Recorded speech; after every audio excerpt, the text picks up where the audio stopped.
sa mga lumilipat, meron po tayong 485 na participants ngayon.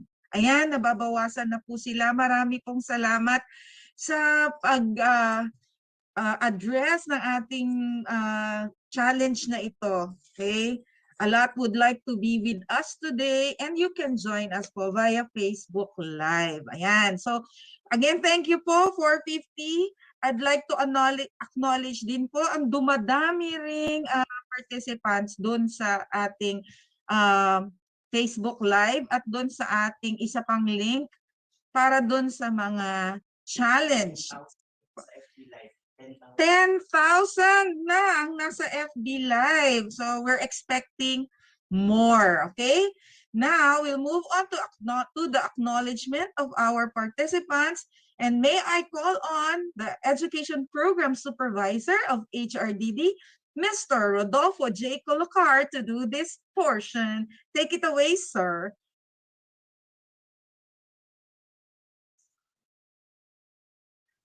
Yeah.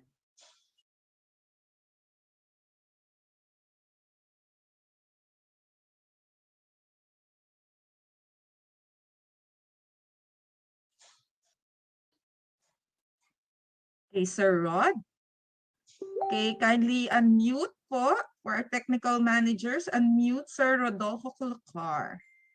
Hello Miss po. you here in the office. Yes, ma'am. Hello po. And good afternoon po sa ating mga kasamahan, sa ating mga kapaguro na nandito po ngayon, kapiling po natin ngayon. Hapon dito on board ang ating mga ASDSS, sa 16 divisions together with their SGOD chiefs, CID chiefs, EPSS and PSDSS, also the HRD SEPs and EPSS2, and also our top colleagues. So ngayon pong hapon, dahil mahalaga po sila sa atin, kailangan po natin silang batiin at we would like to hear from them also. At tatawagin, dahil marami po tayo, nais man po natin silang batiin isa-isa, hindi natin magawa because we are all very much excited of this topic. So ang gagawin na lamang po natin ay bagitin na lamang po natin bawat division siguro. And then we would like to hear from them. Paki-unmute na lang po na nandito ngayon on board. And then just say, we are here. So simulan natin po sa cluster ng Kamanava. Caloocan, Avon, Navotas, Valenzuela. Unahin ko pong tawagin ang Caloocan. Good afternoon po sa inyong lahat. Hello po. We're here. We're here. Maraming salamat po. Hello po. And then we'll go to SDO Malabon. Good afternoon po. Good afternoon po. Ay, salamat po. Afternoon po. Good afternoon. Thank you so much po. We'll go to SDO Navotas. Hello po. Hello po. We're here. Ayan. Ako, maraming salamat. And then, Valenzuela. Hello po sa inyo dyan. Good afternoon po. We are here. Salamat po, marami. Good afternoon, sir. Good afternoon. Salamat po. This is a rare opportunity na makasama po namin kayo lahat. We'll now go to, saan na tayo? Sunod. Cluster of Monteparlas, Tapat. Hello po dyan sa SDO Muntinlupa. We are here po. Salamat po. And then, hello po. SDO Paranaque, kumusta po kayo dyan? Present po. Present. Afternoon po. How about SDO Las Piñas? We are here. We're here. Salamat po. And then, Taguig Pateros. Hello po. Present po. We are here po. Present. Thank you po. And then we'll go to Pamamarisan. We'll go to SDO Pasig. Hello po. Hello. We're here. We're here. Salamat po. SDO Mandaluyong. Hello po, SDO Mandaluyong. We are here po. Ayan, salamat po. Maraming salamat po. And then, SDO Marikina. We are here po. Lakas nila. We're here po. Good afternoon po. Good afternoon. Then, SDO San Juan. Hello, we are here po.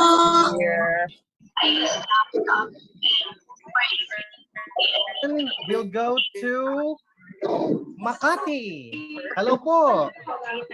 Present po. Afternoon po. Good afternoon po. We are Present po, we here. are here po. Afternoon, we are here po. Salamat po. And then SDO Pasay. Here. Good afternoon po. And then sa aking pinanggalingan sa aking Quezon City. Hello po. Good afternoon po sa inyong lahat. Hello, sir. Good afternoon, sir. Love you. Hello po. Ay, good afternoon po. And then we'll go to SDO Manila. Pasig Hello po. po. Here. Yes po. And then I forgot to mention Pasig. Did I mention Pasig? Hello po sa inyong lahat. Wala pangit pa rin Pasig. Salamat po. And then, salamat po. And then we'll go to our regional office. Kasama na po natin dito ang Directorate Office. mag-bis siya kasi And then the ASD na pinamumunuan po ng aming Attorney Joylyn P. Dulnuan. here. SDO Caloocan. Ay, Caloocan, salamat po. And then the CLM headed by the Chief, Miss Jennifer F. Vivas. Our ESD headed by the Chief, Sir Crisanto Esiha. Our QAD headed by our Chief, Dr. Cornejo. The Finance with their Chief, Miss Juliet Ikamen. The FTAD headed by Sir Roger Morales. The PPRD headed by Sir Warren Ramos, and HRDD headed by our Chief, Dr. Felicino C. Tronco. And then, we would like to say hello po dyan sa ating mga kasamahang guro, teachers with visual impairment, with hearing impairment dyan sa Pasay at saka sa iba pang dako ng NCR na naka-onboard ngayon. We would like also to say hello sa ating mga teachers, master teachers, mga school heads and others school personnel watching via Facebook Live. Na sa ngayon, on board tayo dito ay we are 500 and then we are 10,000 watching via Facebook Live. Maraming salamat po. Ma'am Jen, back to you. Salamat, Sir Rod. Okay, napaka-warm ang welcome na ginawa mo sa ating mga participants. Okay, again po, may I announce that we need more space, ating virtual space dito sa ating Zoom link. So again, requesting po the teachers and the master teachers to join the FB Live link. Nandito po sa ating chat box ngayon. Okay, kindly pass this link to your friends, po teachers, personnel in the SDOs at po, pakipass na lang po to sa kanila. And gusto ko lang po mag-shout out din to acknowledge those friends who PM me personally po, no? Personal message to sa kanila. And I am reminded dun sa mga MOOC activities that I did with DepEd NCR even when I was still with the private sector. Ma'am Jerica, Sikiza, okay? And all the MOOC members na kasama ko before. Okay, kita-kita po tayo soon. Nag-MOOC ulit tayo. Okay? Sir Jonas Feliciano, hello po. At Ma'am Tin Montejo, estudyante ko to before. Nandiyan na siya, DepEd na rin. Okay? Okay, check ko lang po ang ating participants, number ng participants. We are almost 500 po here and 10,000 plus in FB Live, plus less than 100 in the other link. So request ko lang po ulit na that some of our teachers ay limipat na po doon sa ating FB Live program na mapapakitang program doon sa ating FB Live. Medyo nagpapanik ako kasi nandito yung mga kamuk ko. See you po soon again. Okay? Let me just check po kung nakapasok po si RD. Okay. Before I call him, okay, hindi po makapasok si RD. So we'll skip his message for now. Hopefully for later, we will be able to hear his message along our orientation and meeting or training that we are going to have now. Hintayin po natin siya. Okay? So we'll now move on to the next part of our program and to introduce our subject matter expert. Okay, may I call on the lead education program supervisor of HRDD NEAP, Dr. Josefino C. Pogoy Jr. Okay, let's give him a virtual round of applause. Okay, the virtual microphone is now yours, Doc J. Thank you, Ma'am Jen, and good afternoon to our teachers, master teachers, head teachers, school heads, and of course our division officials who are with us this afternoon for this orientation and technical assistance on the RPMS PPST for school year 2021-2022. And now overwhelmed po kami no sa dami ng gustong mag-connect sa Zoom, pero we are requesting once again po no our teachers, master teachers, head teachers, and school heads to connect po via DepEd NCR Tayo FB page. Yung atin po kasing mga supervisors, atin pong mga assistant schools division superintendents, yung atin pong mga TID chiefs and SGOD chiefs ay hindi po makakonect. And even our resource person po, hindi pa po nakaka-connect sa ating platform. So, actually po, no, masisave po yung ating recording ng orientation na to via DepEd NCR FB page. So you can actually watch it no, kapag meron kayong mga questions later on if you want clarification. So with that, I am very honored to introduce our resource persons. And DepEd National Capital Region is very fortunate no, to have the three of the best no, from the Philippine National Research Center for Teacher Quality as our resource persons on the topic, guidelines on the implementation of school year 2021-2022 RPMS PPST. Our first resource person this afternoon, because we have three, no, holds a PhD in linguistics and currently an associate professor at the Philippine Normal University. She is the director of the Philippine National Research Center for Teacher Quality. She led the research team that developed and validated the Philippine professional standards for teachers and similar standards for school heads and supervisors, as well as the team that conducted the study on the National Educators Academy of the Philippines transformation in close collaboration with the Office of the Secretary of the Department of Education. In April 2018, Dr. Gonong was awarded an honorary Doctor of Letters, honoris causa by the University of New England in Australia for her contributions to teacher quality policies in the Philippines. She also earned a postdoctoral fellowship for her leadership in research from the same university. Let us all welcome Dr. Gina O. Gonong. Ayan. Now, and our next resource person, kasi po, ano po, no, meron po silang tandem and facilitation po later on, is the former Director 4 of the Bureau of Human Resource Development of the Department of Education, the Deputy Director of the Philippine National Research Center for Teacher Quality. Also, as RCTQ's consultant, Ma'am Malu was primarily involved in the transformation of the National Educators Academy of the Philippines, focusing particularly on its organizational transformation. An expert in human resource, as well as organizational development in the private sector through Nestle Philippines, Nestle Middle East, and Nestle Switzerland.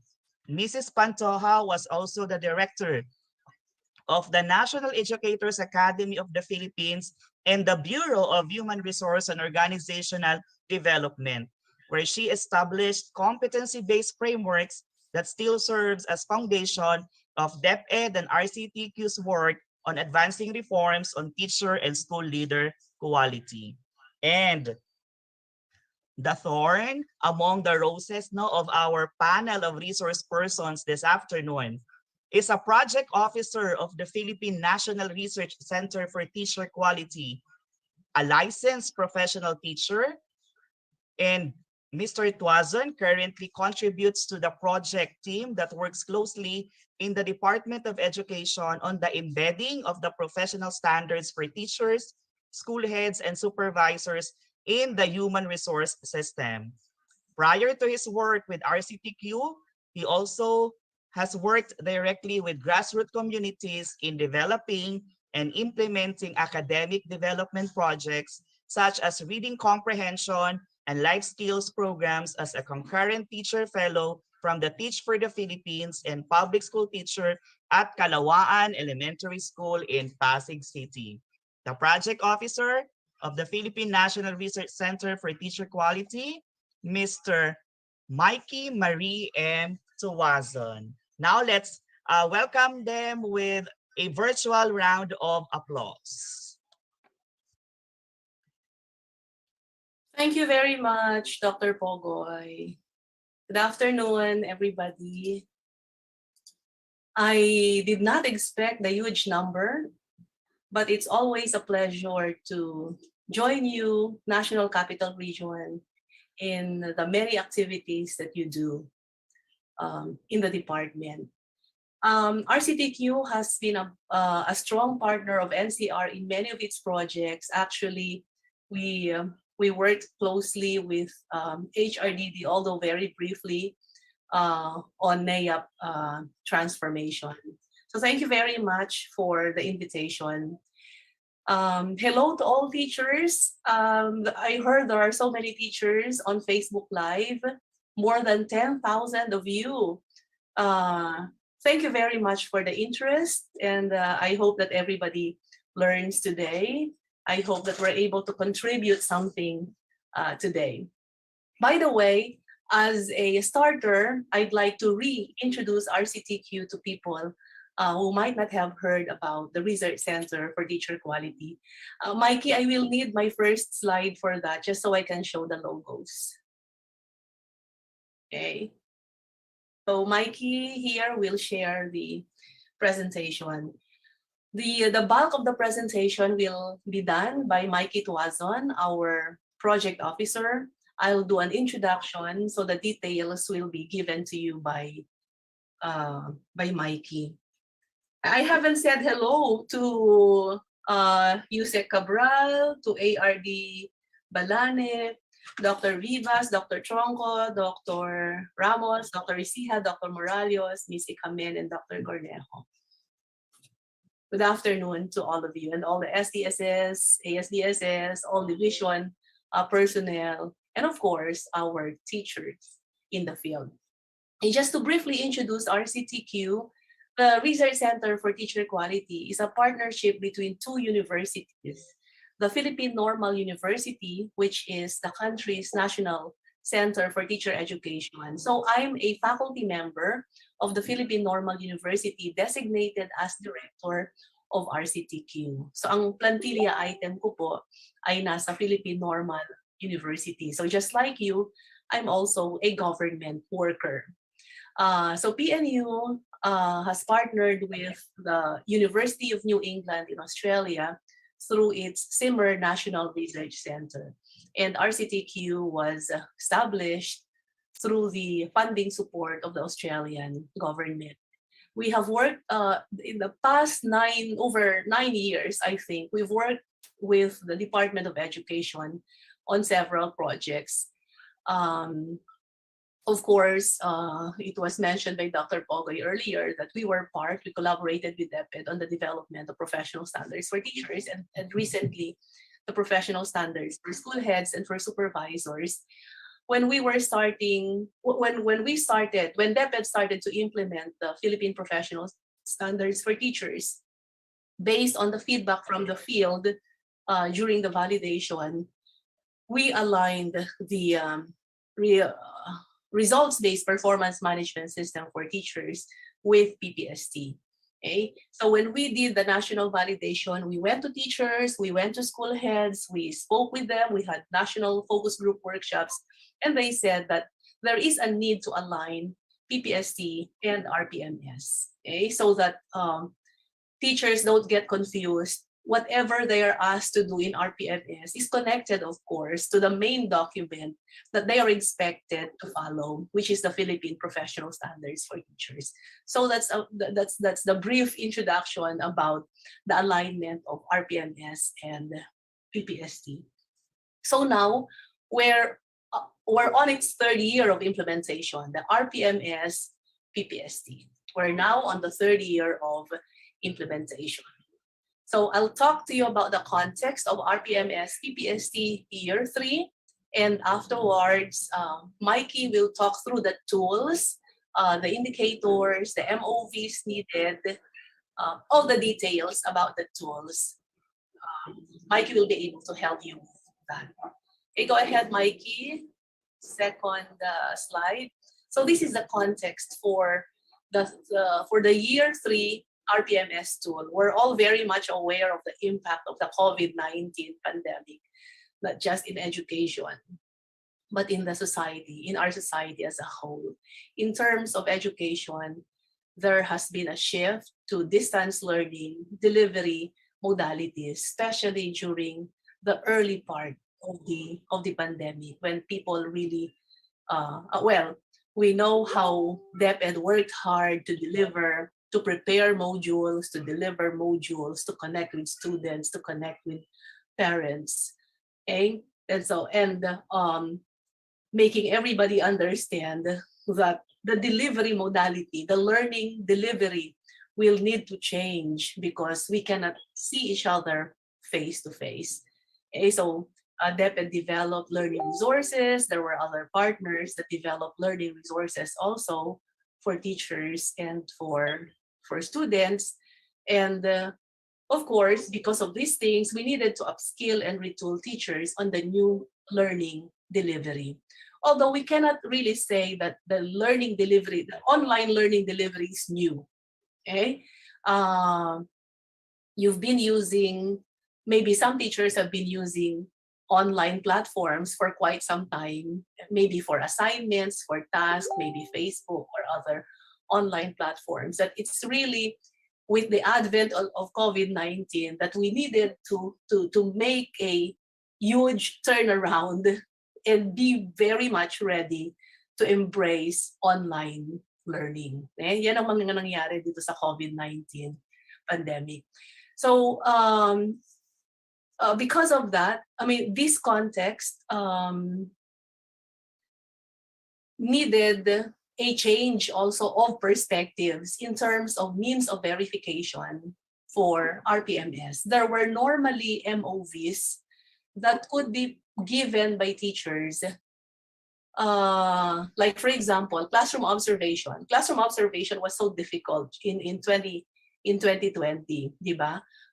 Lalo na't mataas yung mga alert levels natin. So there was a rethinking of means of verification that are fair for teachers, that are fair for master teachers, that master teachers and school heads could really use to verify the performance of teachers. So there was a rethinking of that. There was a review of MOVs because of COVID-19.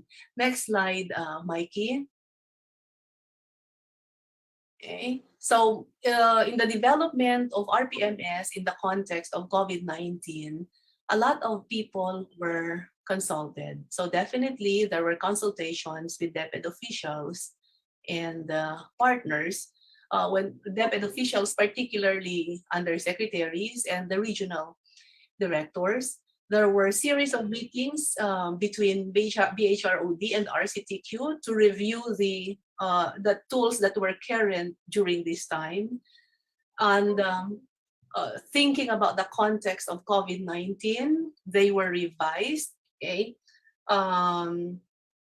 mostly actually the means of verification and the tools, the processes, and the protocols were validated. During this time, it was really very challenging because we had teacher broadcasters. Okay, so we needed to study their terms of reference because you see, as teachers need to teach, right? Teachers have to teach. the most important evidence of performance is teaching. So it was challenging to look at the TORs of teacher broadcasters, but that was addressed through various consultations with teacher broadcasters themselves, okay, with officials and with other stakeholders. So all MOVs, all objectives, the processes and the protocols were all consulted with key stakeholders. There were also focus group discussions and there were document analysis. In terms of document analysis, RCTQ and BHROD referred to various DepEd issuances such as the BELCP, the Memoranda on Learning Delivery, learner enrollment and survey, so all possible documents that could help in the rethinking and in the revision of RPMS amidst COVID-19. Next slide, Mikey. So finally, Department Memo 004 series of 2022 has been released, or the implementation of the RPMS PPST for school year 2021-2022. So this memo provides guidelines for the implementation of the RPMS PPST, specifically on RPMS cycle, performance objectives, indicators, and means of verification for proficient and highly proficient teachers and teacher broadcaster. So I think Mikey will show this later on, these tools to you later on. Then guidelines for the RPMS alternative classroom observation. Remember that before there was COVID, we were doing the usual classroom observation. But in this during this time in the new normal, there's an alternative classroom observation. And the RPMS tools such as classroom observation tool, self-assessment tool, and the teacher reflection form. And then the rater approving authority matrix for teachers and teacher broadcasters.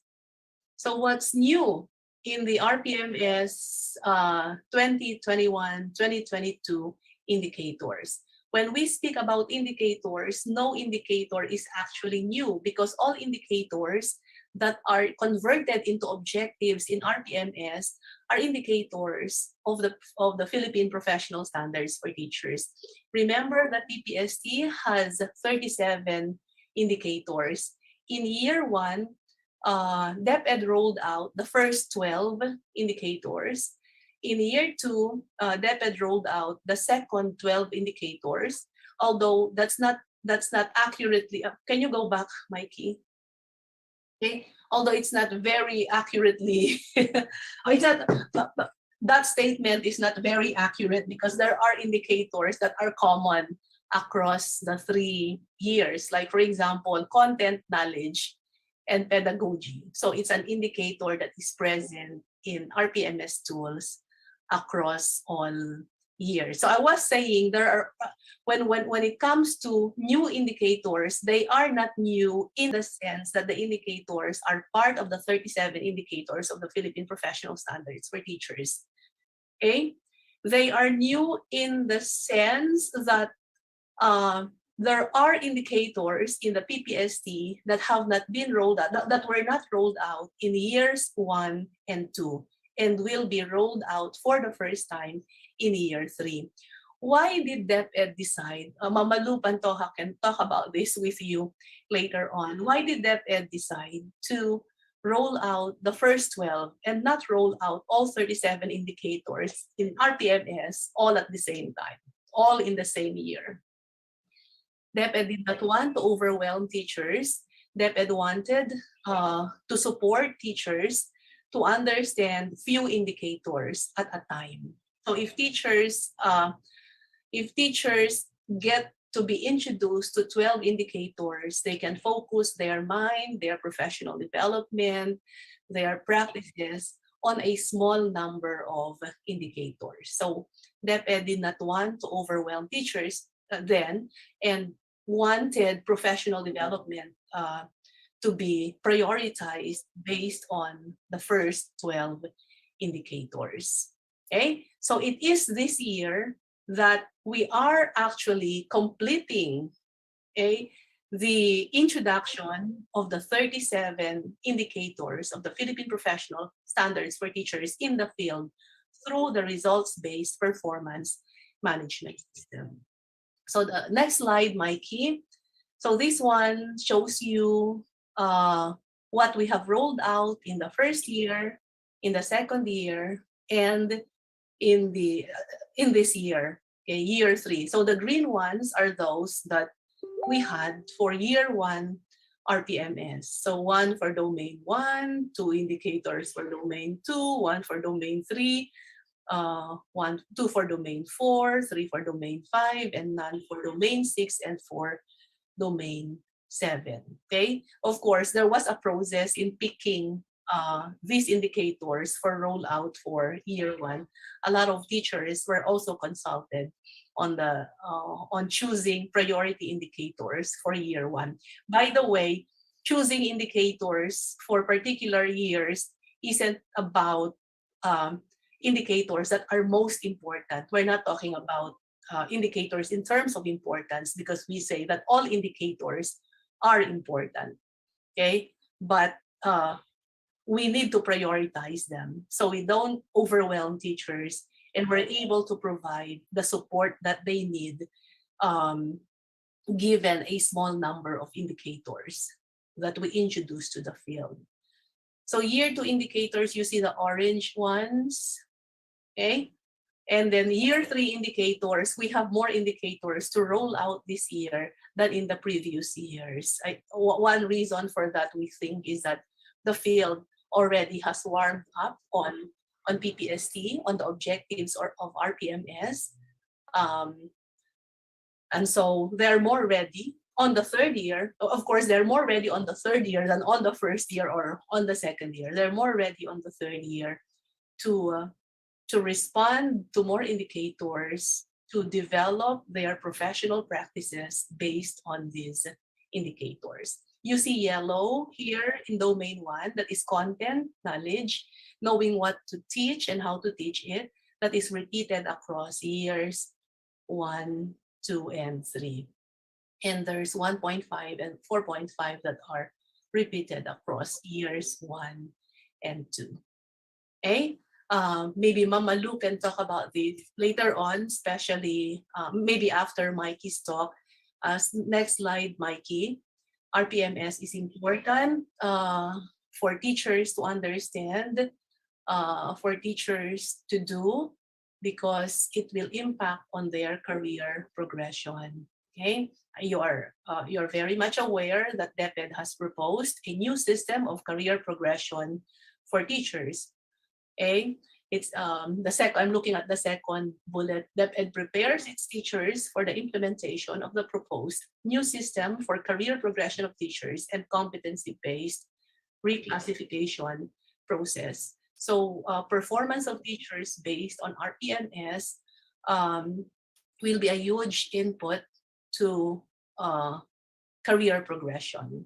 Of course, input to professional development interventions and consequently career progression of teachers. Okay, so that's my part for this talk.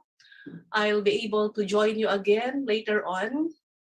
Okay, I'll be away for a bit, but we'll come back for you later on. Thank you very much, everybody. I turn this over now to Mikey.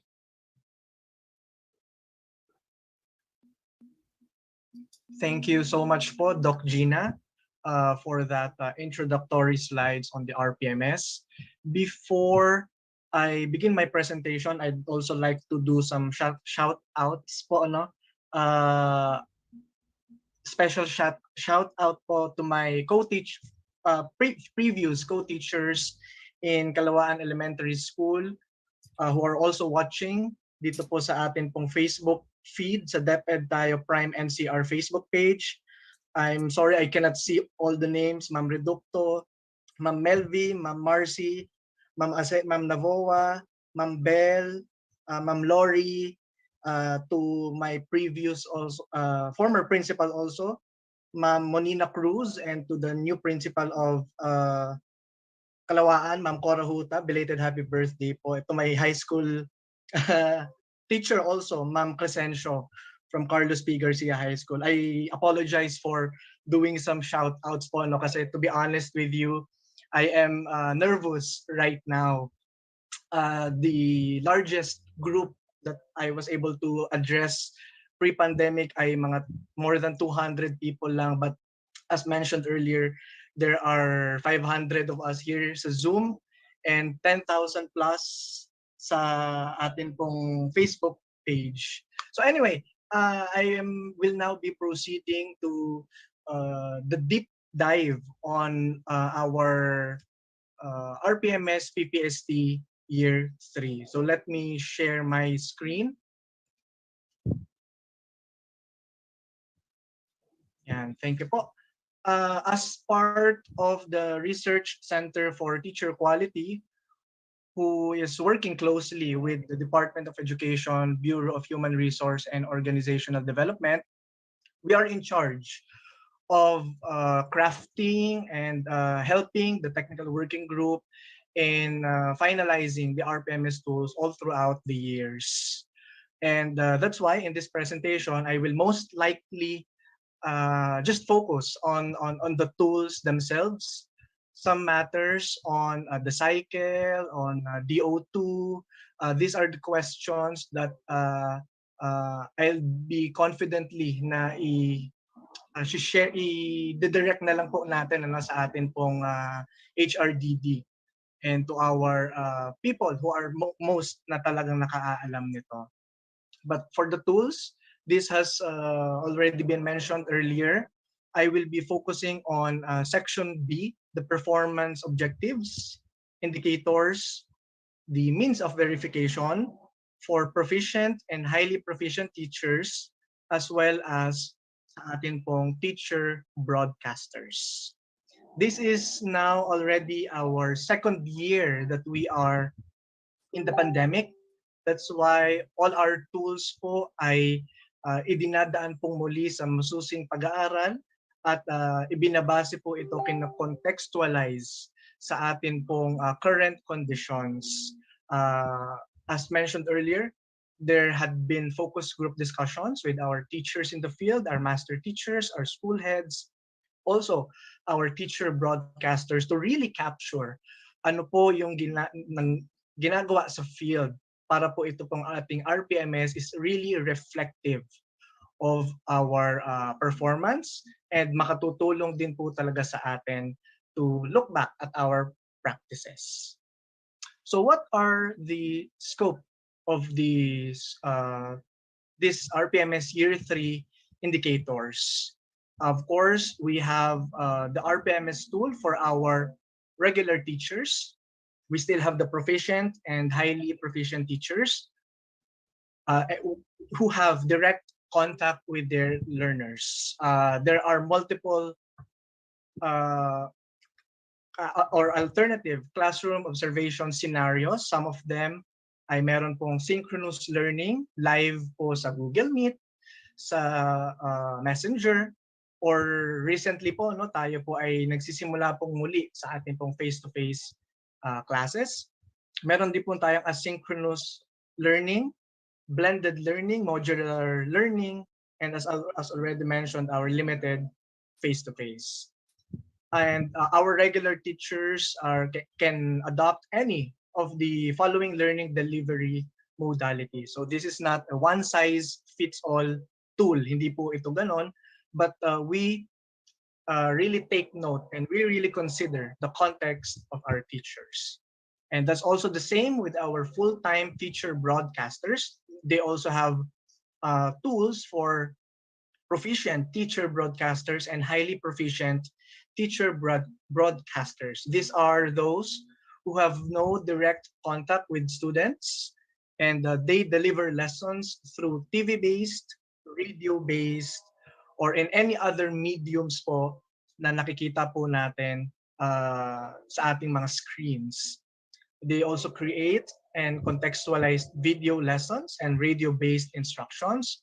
There are also those who may not be appearing in front of the camera, pero sila naman po yung in charge of putting music, animation, or any responsibility po para mabuo po itong ating digital coverage ng ating pong mga lessons. Now, on your screen, medyo maliit na lang po yung ating font, but these are the summary indicators for our proficient teachers for both regular teacher and our full-time teacher broadcasters. Of course, also appearing sa ating Year 3 tool, yung atin pong indicator 1.1.2, apply knowledge of content within and across curriculum teaching areas. I guess I'll take time to read po these indicators. 1.2.2, use research-based knowledge and principles of teaching and learning to enhance professional practice. 1.6.2, display proficient use of mother tongue, Filipino, and English to facilitate teaching and learning. Indicator 1.7.2, use effective verbal and nonverbal classroom communication strategies to support learner understanding, participation, engagement, and achievement. 2.1.2, establish safe and secure learning environments to enhance learning through the consistent implementation of policies, guidelines, and procedures. 2.2.2, maintain learning environments that promote fairness, respect, and care to encourage learning. 2.4.2, maintaining supportive learning environments that nurture and inspire learners to participate, cooperate, and collaborate in continued learning. 2.5.2, apply a range of successful strategies that maintain learning environments that motivate learners to work productively by assuming responsibility for their own learning. And this indicator is very much important po, lalo sa panahon ng pandemya, where our students are just home, doing their own modules, o talagang yung parents lang po nila and guardians yung nasa paligid to really assume responsibility for their own learning. We continue with indicator 3.3.2, design, adapt, and implement teaching strategies that are responsive to learners with disabilities, giftedness, and talents. 3.5.2, adapt and use culturally appropriate teaching strategies to address the needs of learners from indigenous groups. 4.3.2, adapt and implement learning programs that ensure relevance and responsiveness to the needs of all learners. 5.5.2, utilize assessment data to inform the modification of teaching and learning practices and programs. 6.1.2, maintain learning environments that are responsive to community contexts, especially now in the context of the pandemic. Iba-iba po ang kinalalagyan ng ating na sitwasyon ng ating mga komunidad. 6.3.2, review regularly personal teaching practice using existing laws and regulations that apply to the teaching profession and the responsibilities specified in the Code of Ethics for professional teachers. 6.4.2, comply with and implement school policies and procedures consistently to foster harmonious relationships with learners, parents, and other stakeholders. 7.1.2, apply a personal philosophy of teaching that is learner-centered. 7.2.2, adopt practices that uphold the dignity of teaching as a profession by exhibiting qualities such as caring attitude, respect, and integrity. And 7.5.2, set professional development goals based on the Philippine professional standards for teachers. So thank you for allowing me to read what's already on the screen that you yourselves can read. Pasensya na po, but this is just very important for us to get to know that to reiterate that there are no new indicators in the RPMS that ito po ay matagal na po nating kapiling when DO42 series of 2017 or the National Adoption and Implementation of PPST was issued. Matagal na po natin itong kasama at ito po yung huling mga indicators na i-integrate po natin sa RPMS. Hence, completing the 37 indicators sa nakalipas po na mga taon. And of course, yung sa atin naman pong summary of indicators for our highly proficient teachers, that's also applicable for both regular teacher and full-time teacher broadcasters. Sa atin pong PPST na manual, PPST document, mag-shift lang po tayo sa bandang kanan, ano? Yung column po for our highly proficient teachers. So I will not be reading all of them, but there are of course yung pag-upgrade po ng atin pong mga indicators sa proficient. This time, mas na-highlight na po yung talagang kanilang expertise, mastery, their ability to mentor, to share to a larger group of teachers yung kanila pong kaalaman, yung kanila pong pagiging mahusay talaga, mga dalubhasa o mga dalubguro na ating tinatawag. Don't worry po, no?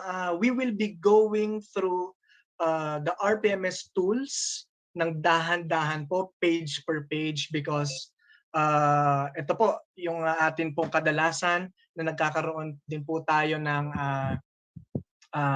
perhaps sometimes may difference in understanding of the objectives, the means of verification, and the performance indicator. So I think I will be mag-shift po ako ng aking pong screen, ano? Yan. So I will be directing na po our attention to our tools themselves. So medyo madugo po ito and magdadahan-dahan po tayo rito. But don't worry, I think by 3 p.m., if I am not mistaken, we will be having a short break. Tama po ba? If it is 3 p.m. So I will just be monitoring also my time and our instructions from our partners in DepEd and CR. So as I promised earlier, I will only be focusing on the tools themselves.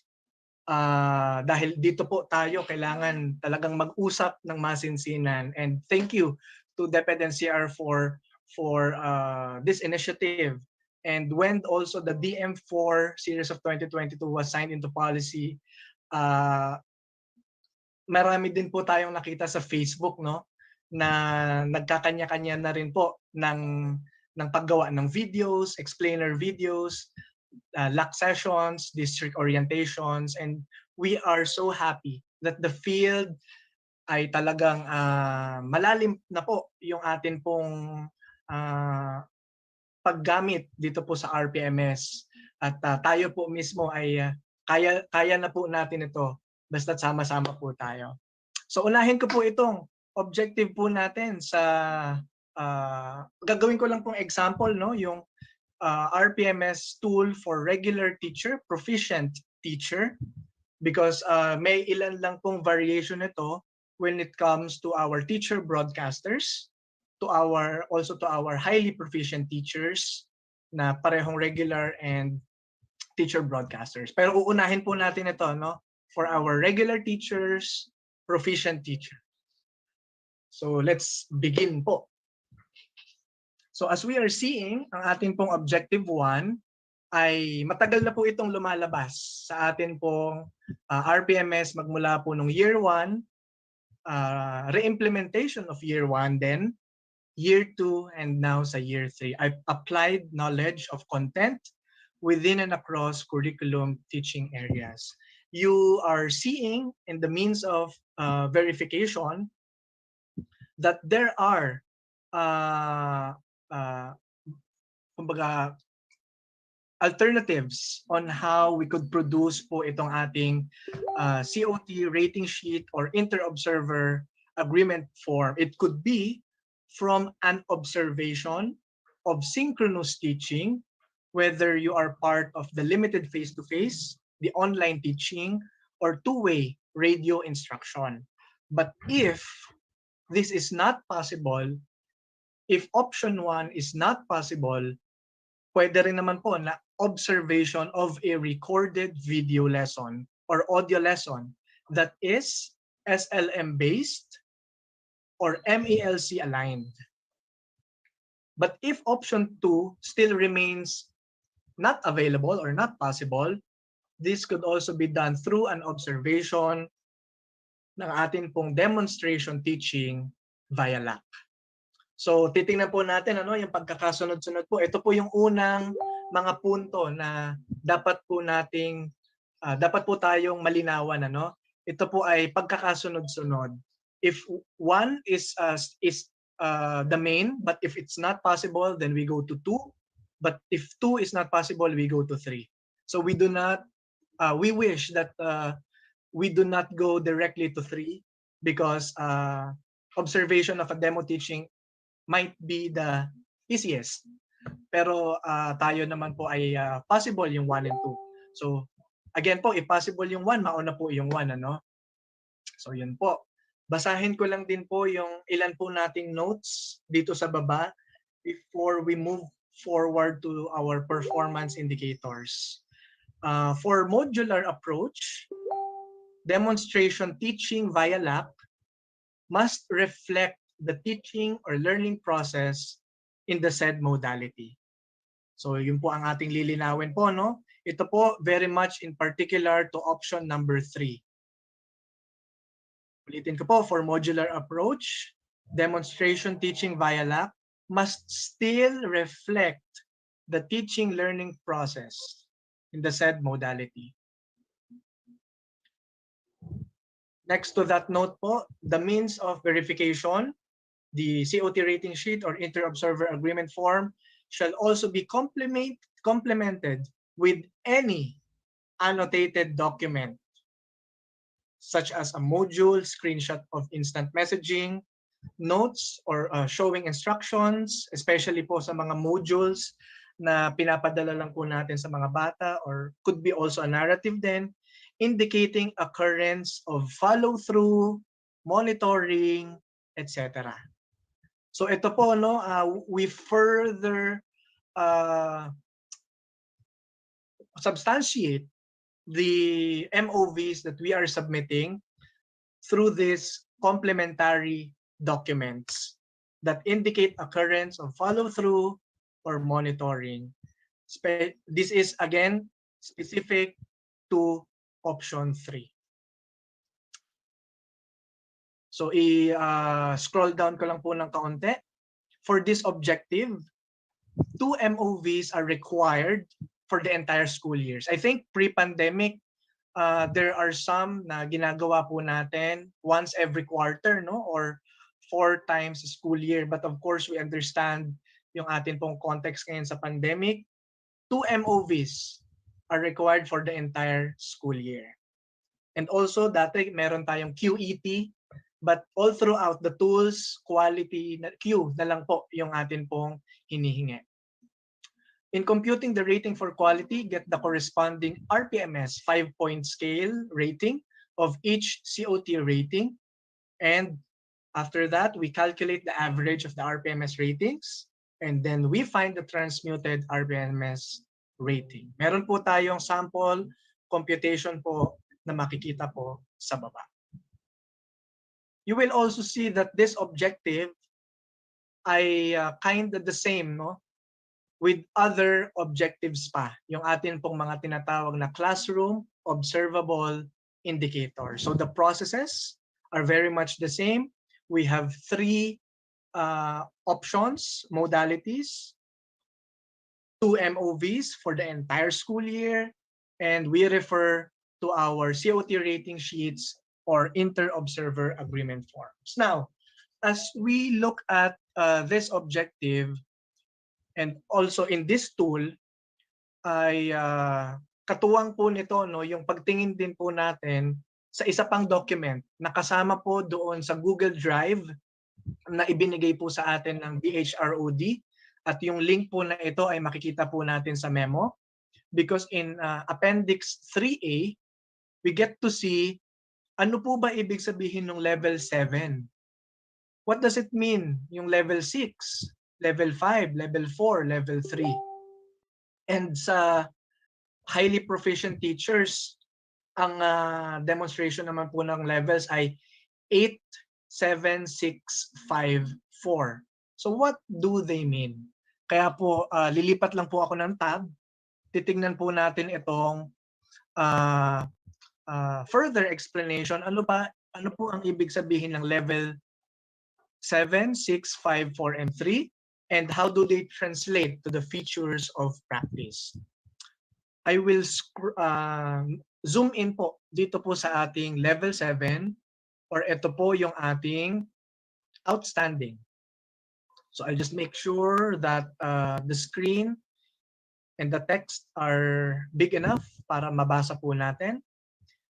So the objective po ay to apply knowledge of content within and across curriculum teaching areas. Ano po ang ibig sabihin ng outstanding practice nito? The teacher applies accurate, in-depth, and broad knowledge of content and pedagogy that creates a conducive learning environment that enables an in-depth and sophisticated understanding of the teaching and learning process to meet individual or group learning needs within and across curriculum teaching areas. So nakikita po natin yung atin pong mga keywords: accurate, in-depth, broad, that also enables in-depth, sophisticated understanding of the teaching and learning process that meet individual or group learning needs. Kung titignan po natin yung counterpart nito sa level 6, at ito naman po yung sa highly very satisfactory, the teacher demonstrates accurate and in-depth. So medyo nawala po yung broad knowledge. Pero meron pa naman pong accurate and in-depth knowledge of all concepts in presenting the lesson and in responding to learners' questions in a manner that is responsive to learners' developmental needs and promotes learning. The teacher also makes meaningful connections across curriculum teaching areas if appropriate. If we get to take a look at another clue, doon po sa level 7, within and across curriculum teaching areas. But in level 6, medyo nawala po yung concept ng within. So, but still, present pa rin naman. Meaningful connections across curriculum teaching areas. So I think this is a good practice for us to also refer to Appendix 3A, COT RPMS, for our Teacher 1 to 3 na tool. And makikita rin po natin yung kaibahan ng 5, level 5, level 4, level 3. Sa level 3 po, meron po the teacher demonstrates minor content errors, either in presenting the lesson or in responding to learners' questions or comments. The lesson content, okay lang naman po, may simple coherence, but of course, we aim that there are meaningful connections within and across curriculum teaching areas. Now, how do those translate to practice? Kasi these are theoretical, parang definition. So, ano kaya ang itsura nito sa loob ng classroom? Naku, naalala ko po nung ako po yung nagtuturo sa Kalawaan Elementary School, kinder, grade 2, grade 6. Baguhan lang po ako noon, so malamang nasa level 3 po ako. But I really appreciate my co-teachers who get to help me become better paglipas po ng panahon.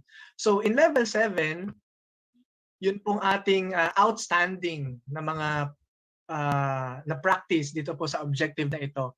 The teacher applies extensive knowledge of content beyond his or her area of specialization.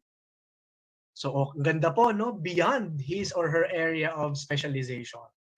And comparing it to very satisfactory, okay, maganda pa rin naman po, no? That the teacher still displays extensive knowledge of content. So nakikita po natin yung difference. Level 7 again, the teacher motivates learners to investigate the teaching area to expand their knowledge and satisfy their curiosity. Ang ganda po tingnan ng classroom na ganito, no? The teacher cites intra and interdisciplinary content relationships. The teacher shows expertise in the content and uses appropriate pedagogy in delivering the lesson. So yun po, yun po ang makikita natin sa COT RPMS na document, yung po ating definition ng levels 3, 4, 5, 6, 7 and the features of practice. And this will really help us dito po sa ating performance indicators, not only in objective 1, but in many more classroom observable indicators na pareho po ang format ng MOV and performance indicator. So what else can help us in Appendix 3A document? Of course, the clarifications. So what do they mean when we talk about minor content errors? Tignan po natin. I-zoom in ko po. Minor content errors. There are insignificant degree of errors in the content of the lesson. Ano po yung ibig sabihin ng key concepts, central ideas of the topic or lesson? What is the difference between coherence and simple coherence? So coherence is the logical and or developmental sequence in presenting the lesson. But when we say simple coherence, basic logic in the sequence of the lesson with one part linked to the next. We also have here pedagogy, method and practice of teaching. And in the context po of our iPad, pedagogy is articulated in DO32 series of 2015.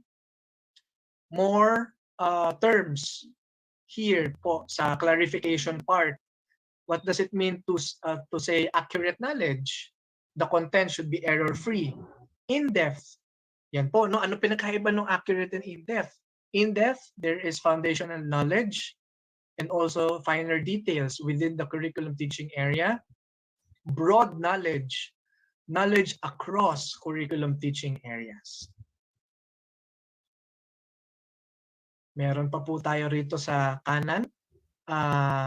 We have here a good definition of curriculum teaching areas. So it's on your screen. The knowledge of content and pedagogy, the central heart po ng objective, no? Integration of expertise and teaching skill for a particular area, appropriateness of the pedagogy to teaching area, and ano po yung kinaibahan ng within curriculum teaching area and across curriculum teaching area.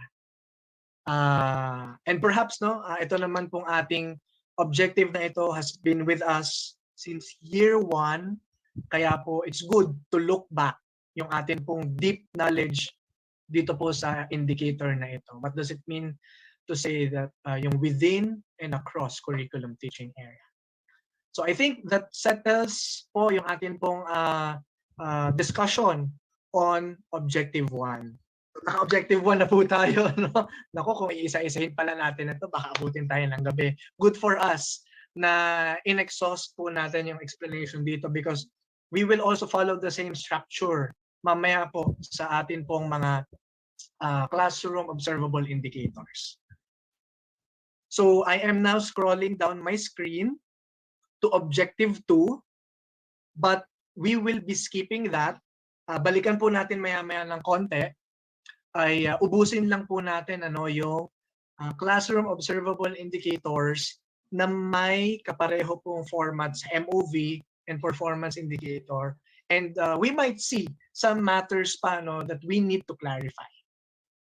For instance, ito pong ating objective number 3, displayed proficient use of mother tongue, Filipino, and English to facilitate teaching and learning. I have a friend who parang nag-chat siya sa akin kahapon. Sabi niya, "Sir, clarify ko lang po itong Objective 3. Does it mean na dapat in a lesson, present po yung paggamit ko ng proficient na paggamit ko ng mother tongue, Filipino, and English? So kapag ka po nakatatlo ako, outstanding na po ba yun? Pag dalawa, baka satisfactory, very satisfactory. Pero pag isa lang, baka unsatisfactory at poor. Wag po tayong huminto, no, sa pagtingin sa objective. Again, we refer to the performance indicators. Ano po yung demonstration of level 7, 6, 5, 4, and 3? So magbalik po tayo ulit sa Appendix 3A. Scroll down po natin doon sa indicator na binabanggit. Display proficient use of mother tongue, Filipino, and English to facilitate teaching and learning. What does it mean to be outstanding on that objective? So I am zooming in so that we can read ng malapitan.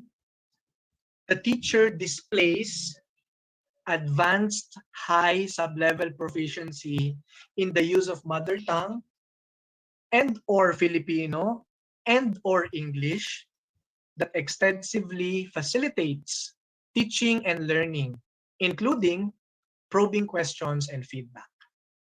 So tingnan po natin yung difference sa level 6. The teacher displays advanced mid sub-level proficiency. So nakikita na po natin yung difference, no? Sa 7, advanced high sub-level proficiency. Sa 6, advanced mid sub-level proficiency. Ano po kaya ibig sabihin nito? We might see the answer po sa clarification sa baba. So we continue in the sub-level proficiency in the use of mother tongue and or Filipino and or English that progressively facilitates. Kanina po, extensively. Ngayon po, progressively facilitates. So baba po tayo sa level 5. Advanced low sub-level proficiency and regularly facilitates. Kanina po, progressively and extensively. Ngayon, regularly. Ito po yung satisfactory, no? Sa level 4, intermediate high sub-level proficiency fairly facilitates. And yung ating pong 3, yung poor, intermediate, mid sub-level proficiency loosely facilitates teaching and learning.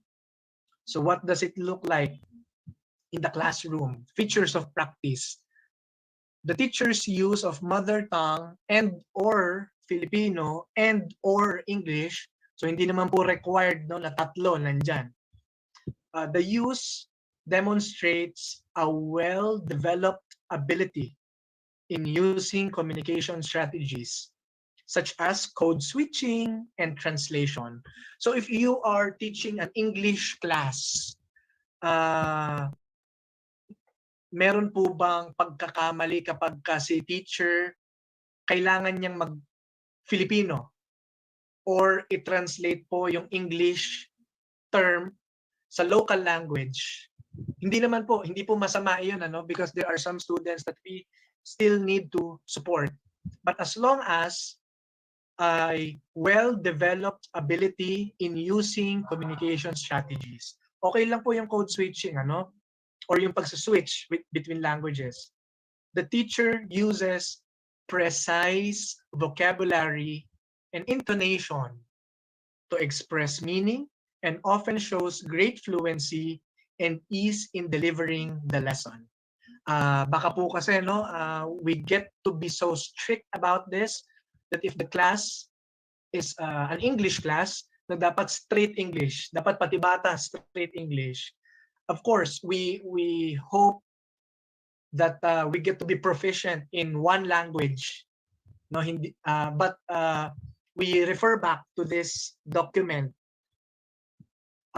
So ito lang po ang susunod kong babasahin, ano, yung sa level 6. Just to see the difference, outstanding. The teacher's use of MT and or Filipino and or English is marked by a substantial flow of ideas. His or her vocabulary is fairly extensive and appropriate to the level of learners. This is still what we wish for, dapat appropriate to the level of learners. The teacher's use of empty or fill or English is concrete, accurate, clear, and precise, conveying his or her ideas without misinterpretations or confusion. So as ako personally, I aspire to be this. Sana po, no? So yun po yung differences na makikita natin sa loob ng classroom when we observe a teacher using this indicator, using this objective. Now, kanina po sa definition, meron po tayong mga terms na advanced high, advanced mid, advanced low. Ano po kaya iyon, ano? We might see the answer dito po sa baba. So ito po is this is adapted from ACTFL proficiency guidelines in 2012. Umpisahan po natin dito sa yung level 3, intermediate mid. Ano po kaya yon, no? Able to lead class discussions in any of the mediums of instruction naman po, in a variety of simple communicative tasks in learning situations. But what could be the difference sa intermediate high?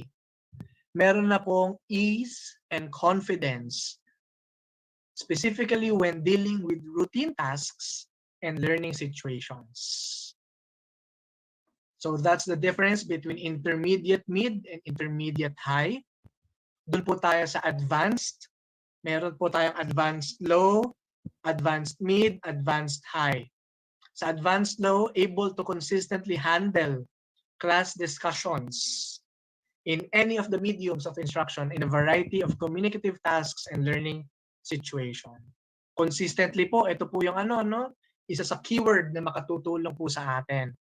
Now, yung sa mid naman po, still the same, able to consistently handle the class discussions, but with ease and confidence in a large number of communicative tasks. And advanced high sub-level, able to consistently pa rin handle class discussions with linguistic ease, confidence, and competence in complex communicative tasks. Ang sarap po, no, na meron tayong mga gurong ganito. Actually, may kilala po tayo na mga guro na talagang consistently kayang i-handle ito with linguistic ease, confidence, and competence. So, magtulungan po tayo to reach this advanced high sub-level proficiency. So, that's it for objective 3. So, yun po yung ating mga nililinaw po, no? It's not in the presence ng language nor the ability to flawlessly just speak one language lang. Tapos may singil na bitching ko kapag may Filipino word kang sinabi. So that's not the case po. No? We refer to Appendix 3A. We move forward to Objective 4, the use of effective verbal and non-verbal classroom communication strategies to support learner understanding, participation, engagement, and achievement. Medyo mapapaisip po tayo nito. Paano po kaya wala tayo sa classroom? Tayo po ay modular. Tayo po ay asynchronous learning. So paano po kaya ito? Applicable pa po kaya ito sa atin pong konteksto? The PPST, when this was developed since 2013 until it was issued in 2017, all contexts have been considered. And ayaw naman po nating mangyari, but nangyari po ang pandemic. But we are thankful that the PPST remains relevant up to this point, up to our context in the pandemic. So we get to see what it looks like. Yung level 7, 6, 5, 4, and 3. Medyo bumibilis po yung ating discussion, because we already know how to refer to this other document. So makikita po natin, basahin ko lang po yung sa 7. The teacher uses a variety of verbal and non-verbal communication strategies to create a learning environment that provides opportunities for inquiry and involvement of learners individually or in groups. And this is still much possible even if asynchronous learning. Yung akin pong pamangkin ay sa Messenger po sila nagle-lesson, and I am really happy when I get to see my nephew na meron po siyang nagkaka-chance siya to inquire and sometimes to seek help, no, from his classmates. So this teacher, no, despite sa Messenger lang, we get to see na meron siyang variety of verbal and non-verbal communication strategies. Really an outstanding practice. The teacher establishes practices which promote open communication between the teacher and learners and among the learners and their peers. So hindi ko na po babasahin the rest, no, yung 6543 will go directly to the clarifications. Ano ibig sabihin noong verbal comm strategies, non-verbal comm strategies, and if we get to read some of the definitions pa po doon sa taas, sa 3, 4, 5, 6, meron po kasi tayo dyang loosely associated, somewhat aligned, generally aligned, well aligned. So ito po yung atin pong mga pinagkaiba-iba. And more help on some words: limited, sufficient, variety, some, majority, or most. So just to give us example, no, to really understand the intent of the objective and their corresponding performance indicators. So that's it for objective 4. I think we are receiving comments, questions sa atin pong Facebook page. We are monitoring all these questions and we hope that we get to respond to that, kasi actually hindi ko po nakikita yung atin pong Facebook comments. Tumitingin lang po ako sa cellphone ko but I really cannot answer. So iipunin po natin yan. So yan po. We continue with objective 5. Established safe and secure learning environments to enhance learning through the consistent implementation of policies, guidelines, and procedures. It's really imperative that whether or not we are inside the classroom, meron pa rin talagang established safe and secure learning environments. So what does it look like kapag nasa bahay lang yung bata? So check po natin, ano? This is the indicator for it. The level 7 or the outstanding practice, the teacher consistently. So yun po yung una nating keyword, consistently, compared to 6, generally, to 5, frequently, to 4, occasionally, to 3, rarely. So an outstanding teacher in this objective consistently implements safety policies, guidelines, and procedures to regularly maintain a safe and secure learning environment to enhance individual and group learning. The teacher ensures that learners can articulate and adhere to the safety guidelines and practices in all the learning tasks. So it's important that when we see learners that they can articulate and adhere to the safety guidelines, then present po siya, si teacher dito sa outstanding practice. So clarification, ano ibig sabihin ng safe? Ano po ibig sabihin ng secure? And what are the safety policies, guidelines, and procedures? And again, the more help when we talk about the terms rarely, occasionally, frequently, generally, consistently. Objective 6, we move on to objective 6. Maintained learning environments that promote fairness, respect, and care to encourage learning. We refer again here to Appendix 3A we take a look at 7, and later on your own time, we review, we compare that to 6543. The teacher promotes a supportive and nurturing learning environment where all learners feel accepted, encouraged to learn, and free to take learning risks. We hope na kahit po no sa distance learning, these are still present, that learners are accepted, encouraged to learn, and free to take learning risks.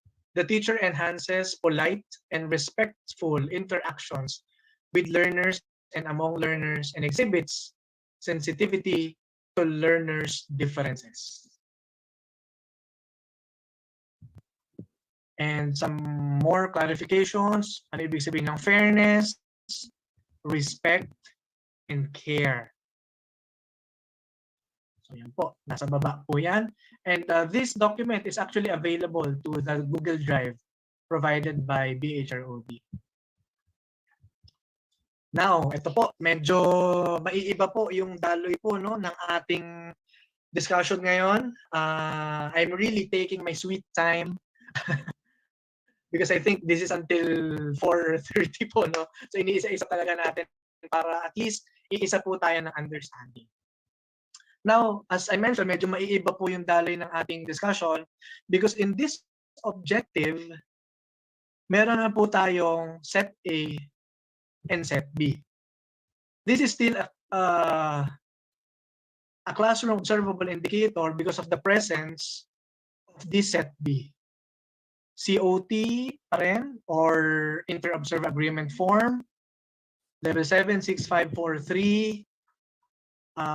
Tingnan muna natin yung ano sa COT RPMS, yung maintained learning environments that nurture and inspire learners to participate, cooperate, and collaborate in continued learning. How can our students in distance learning can still participate, cooperate, and collaborate? We take a look here. An outstanding practice tells us that the teacher consistently provides varied learning opportunities, which are well aligned with the learner's individual and group learning needs, and engages learners to participate, cooperate, and collaborate in continued learning. Again, the presence of the word consistently. The teacher inside the classroom or in the class constructs carefully structured groups in which learners are engaged in learning experiences that clearly reflect all elements of cooperative learning. The teacher provides complex tasks in which all learners share the authority of setting goals, assessing learning, and facilitating learning. Perhaps you were asking, no, limited lang po ba sa features of practice na iyan? Yun pong demonstration of a level 7 practice? Hindi naman po. Ito po ay parang just giving us a glimpse on what it looks like. But there may be some other ways on how to reflect this inside the class. So clarification, you have already seen this, yung loosely associated, somewhat aligned, usually aligned, well aligned, limited, sufficient, variety, some, majority, most. So this is something new. We have meron tayong mga special phrases, concepts na lumalabas na, no? Ano yung mga principles of collaborative learning? What is a structured task? For SPED classroom, ano po ibig sabihin ng structured task? Ano po ibig sabihin ng supportive learning environment? They all appear here in the clarification part of the document. Now, if we will be observing, there is an asterisk here, no? And we will see na meron din note sa baba that this COT RPMS indicator, this is only a supplement to set B in the MOV of Objective 7. Ito po ay pareho pong lumalabas sa tool ng regular teacher at teacher broadcaster. Now, some of you may be asking, asking, hala, dalawa ang gagawin natin. Gagawin natin set A and set B. Kaya po, nilinaw po natin dito sa itaas na yung atin pong means of verification ay set A or set B. Whichever is applicable to you. If you think that you can reflect the achievement of this objective through any supplementary material, then let's go. But if you think that you can reflect this objective during classes, then you can go to set B. So it is either set A or set B. Hindi po ito, pag hindi possible yung set A, set B tayo, pero ang priority set A. Hindi po, equal po ito, either or, whichever is applicable to you, whichever you think na mas maipapakita ninyo yung inyong practice dito. So we see no, na may pumasok na pong set A dito or any supplementary material. You can also just submit no, this MOV. Any supplementary material either in print or digital format made by the ratee. Ayan, meron po tayong isa pang asterisk dito. We will take a look at that. What do we mean when we say made by the ratee? So any supplementary material that is made by the ratee and also used in the lesson delivery that highlights yun pong ating objective. The supplementary material could be activity sheets or activity sheets, one lesson from an SLM, a lesson plan, a video lesson, an audio lesson, or kung wala po kayong mapili sa limang yan, other learning materials, either in print or digital format. But you have to specify and provide annotations on how it highlights maintaining learning environments that nurture and inspire learners to participate, cooperate, and collaborate in continued learning. So aside from the supplementary material, it also has to be complemented with a client learner feedback on how the material encouraged the learners to participate, cooperate, and collaborate. So meron pong feedback from our client/learner. So we take a look, no? Before we go to the performance indicators, there may be some clarifications na gusto natin dito. Dapat ba lahat ito present? May activity sheet ako, may lesson ako from SLM, may lesson plan, may video lesson, audio lesson. Ang sabi po natin dyan, any supplementary material. So hindi po siya plural form. If you think that your activity sheet ay hin-highlight na po niya yung ating objective, if your annotations are good enough to explain how it highlights the objective, then okay lang po yan, kahit ipasa nyo lang po lesson plan. So let's take a look no, at some of the reminders. Dito po sa next page yan po natin makikita. No? If the supplementary material, ito po yung asterisk doon sa made by the ratee. If the supplementary material is a product of a group work or collaborative effort of 2 or more teachers, for instance, one grade level, si GL, siya ang, or si isang teacher, siyang in charge dito na gumawa ng LP for sa buong grade level. If the supplementary material is a product of group work or collaborative effort, the ratee should specify and provide annotations of one's contribution to the material. So yun po, no, yung ating mga notes na dapat nating kino-consider. And again, ito pong for modular approach, ito po ay applicable po doon sa set B.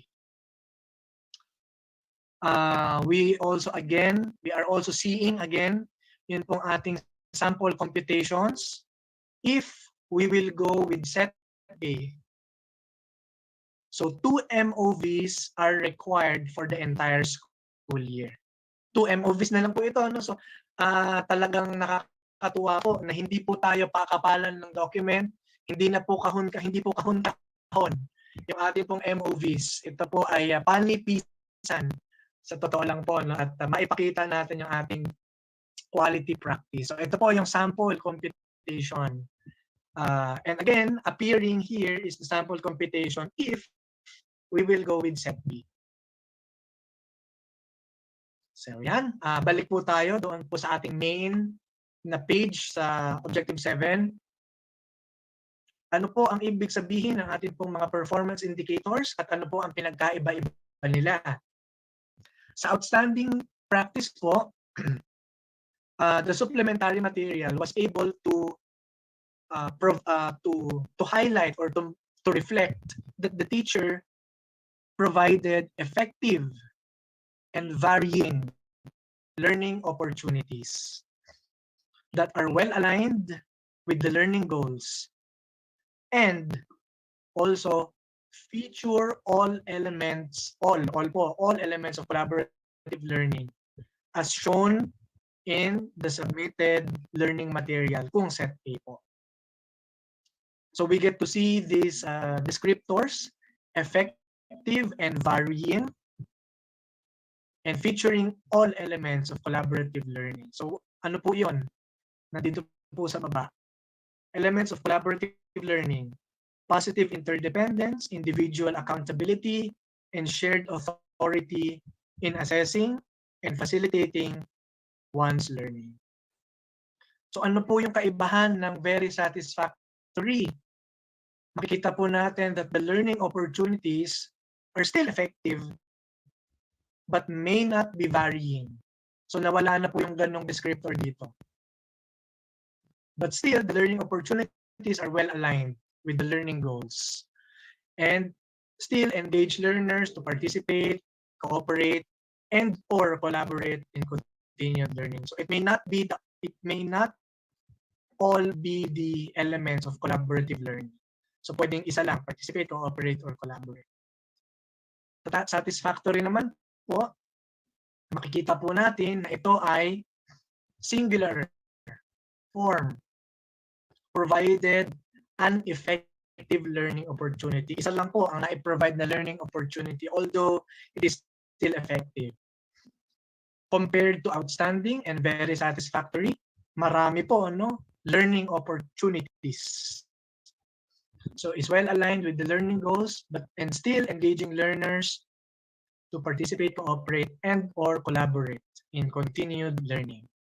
So unsatisfactory, provided pwedeng plural or singular learning opportunity or opportunities, pero hindi na po siya well aligned. Siya po ay partially aligned na lamang with the learning goals and only somehow engages learners. So yun po, no, it's very important that we take a look at the words, concepts, phrases na naka-bold para makita po natin yung difference. Again, here in the MOV, naka-bold din po yung or dahil either one lang po, hindi po pareho ang isa-submit natin. We go to Objective 8. Again, meron din po tayong set A and set B. And I believe that kaya na po natin mag-refer doon po sa ating Appendix 3A if we wish to know what level 76543 mean, kung ang option po natin ay classroom observation. But if not, this objective applied a range of successful strategies that maintain learning environments that motivate learners to work productively by assuming responsibility for their own learning. As I have mentioned, this is one indicator that very much reflective ng ating current condition sa pandemic, no? Responsibility for their own learning. So what does it mean, no, when we submit any supplementary material made by the RATI again and used in the lesson delivery that highlights this objective? So we can see, no, again, any, is kahit isa lang po. But it's up to you if you want to submit 1 or 2 or 3 or 4. So wala na rin po dito yung client learner feedback, no? Compared to objective 7. So sa objective 8, yun, wala na pong client learner feedback. So ano po ibig sabihin ng performance indicators? Outstanding practice, applied effective teaching strategies that are well aligned with the learning goals. So gusto ko po munang bitinin kayo dyan kasi medyo good practice po, no, na sabay natin binabasa yung outstanding at very satisfactory, and we get to see that the first few words are the same. Applied effective teaching strategies that are well aligned with the learning goals. So saan po sila magkakaiba? When do we say that the practice is outstanding? When do we say it is very satisfactory? It is outstanding if yun pong teaching strategies, so plural, they successfully motivate learners to monitor and evaluate their own learning. As shown, as you have shown in the learning materials. So you may have to put this highlight, how your submitted material highlighted the objective. So annotation is your friend. Very satisfactory. Successfully motivate learners to work productively by assuming responsibility for their own learning. So meron pong self-monitoring and self-evaluation, no? Doon po sa outstanding ang ating pong mga bata. Very satisfactory, productively, working productively. So we get to see, to read ito pong satisfactory and unsatisfactory. Following almost the same template kanina. Ito po, singular, applied and effective teaching strategy. Isa lang yung naipakita ni teacher. But still, well-aligned and successfully motivates learners to work productively by assuming responsibility for their own learning. Unsatisfactory could be a strategy or strategies, but partially aligned with the learning goals and only somehow motivate our learners to work productively. So those are the differences in the articulation of the performance indicators. We are almost done with the classroom observable indicators, and then I think we will get to have a break. 9, objective 9. Designed, adapted, and implemented teaching strategies that are responsive to learners with disabilities, giftedness, and talents. So this time naman, nauna na si classroom observation, no? Siya naman yung set A ngayon. But again, hindi po ito consequential na set A priority pag wala si set B na lang. Hindi po, you can choose either or either of the two. So if you have a learner with disabilities, giftedness, and talents, you can take a look at your COT, yung pong ating COT RPMS.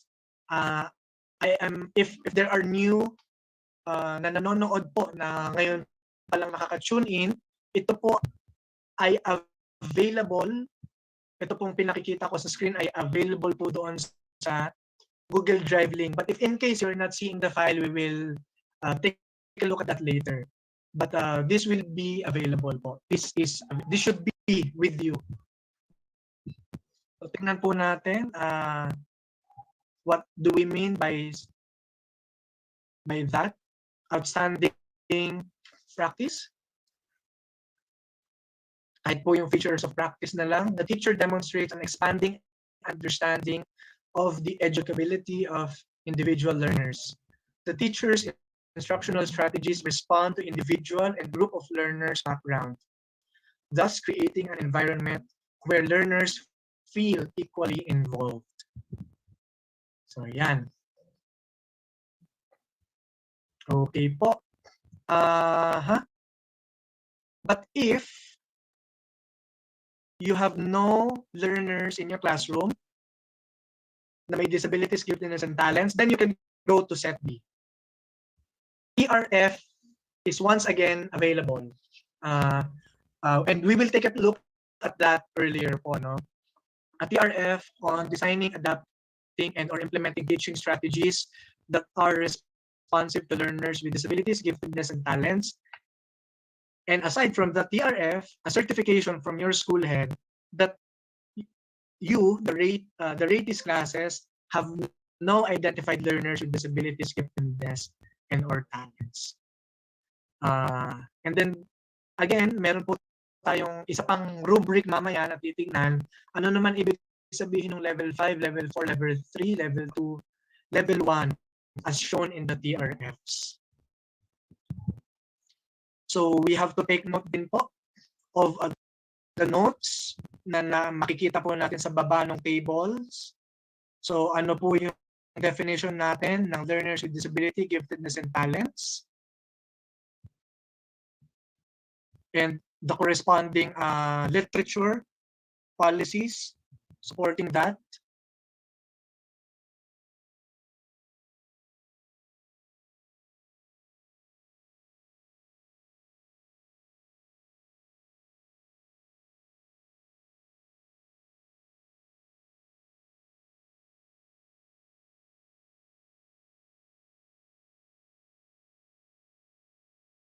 So yun po. Babalikan po natin mamaya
yan sa TRF because in Objective 10,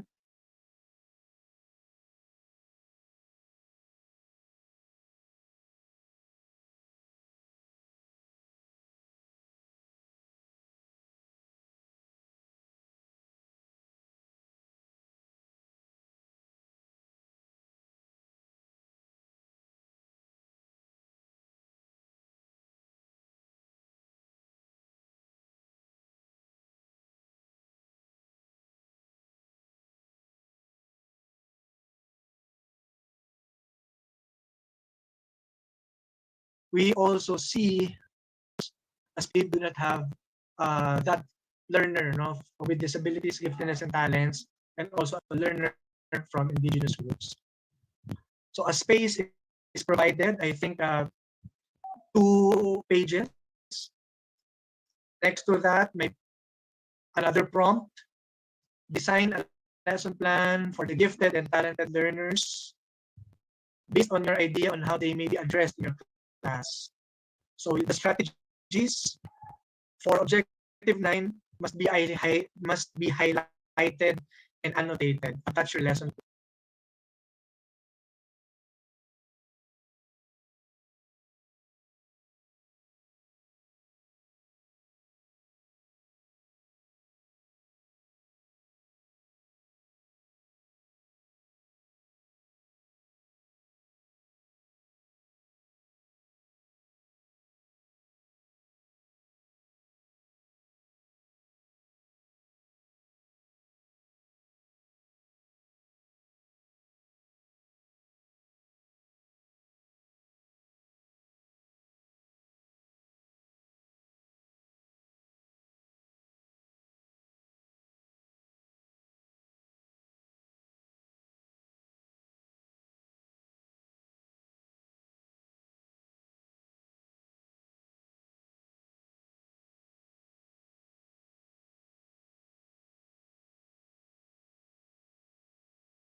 Plan here. And then another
your knowledge and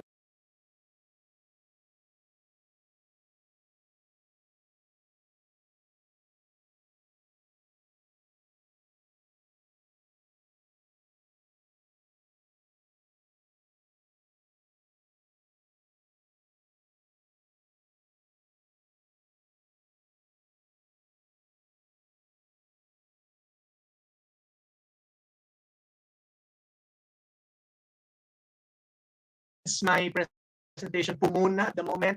I am now giving back the floor to Miss Jennifer Medina. Salamat po, ma'am. Hello po. Good afternoon, Sir Mikey. Thank you so much. And to Dr. Gono, thank you so much po for this first part of our engagement. We are going to have our 10-minute break. Don't worry, because this will be aired again and again. Will be posted in DepEd's Facebook page. Okay, pwede po natin itong panoorin. For those who were not able to join or attend. Okay, paulit-ulit lang po. Ipakasig lang po sa ating Prime NCR, DepEd.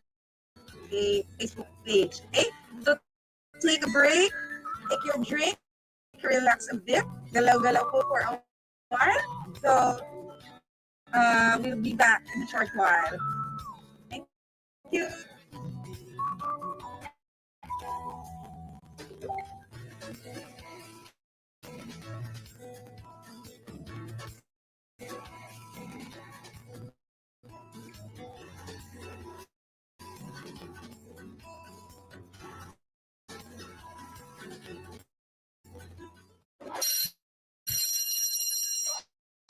Desire, discipline, determination.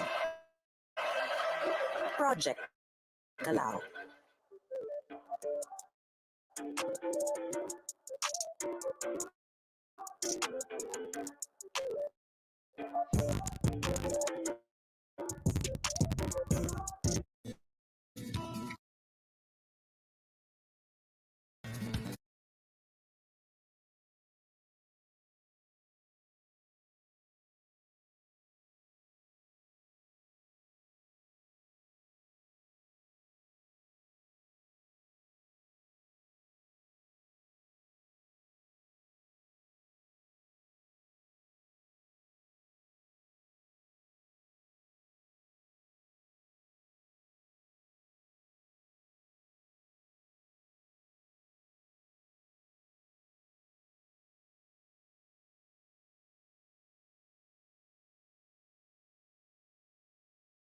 Okay, for those who are not able to access the attendance link, may I ask again our technical working group to post here on the Zoom chat box our attendance link. For those who are here, kindly pass this to your SDO members. Thank you. Okay, turned on. Okay, I hope your internet connection is okay. Okay, our timer is not on the screen anymore. Hopefully everyone is okay. There you are, the attendance link on our chat box. Kindly access it. Thank you.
Welcome back. That was a good 10-minute break to relax, stretch, drink, okay, and have a little chat with some friends here over the numerous number of shares in Facebook.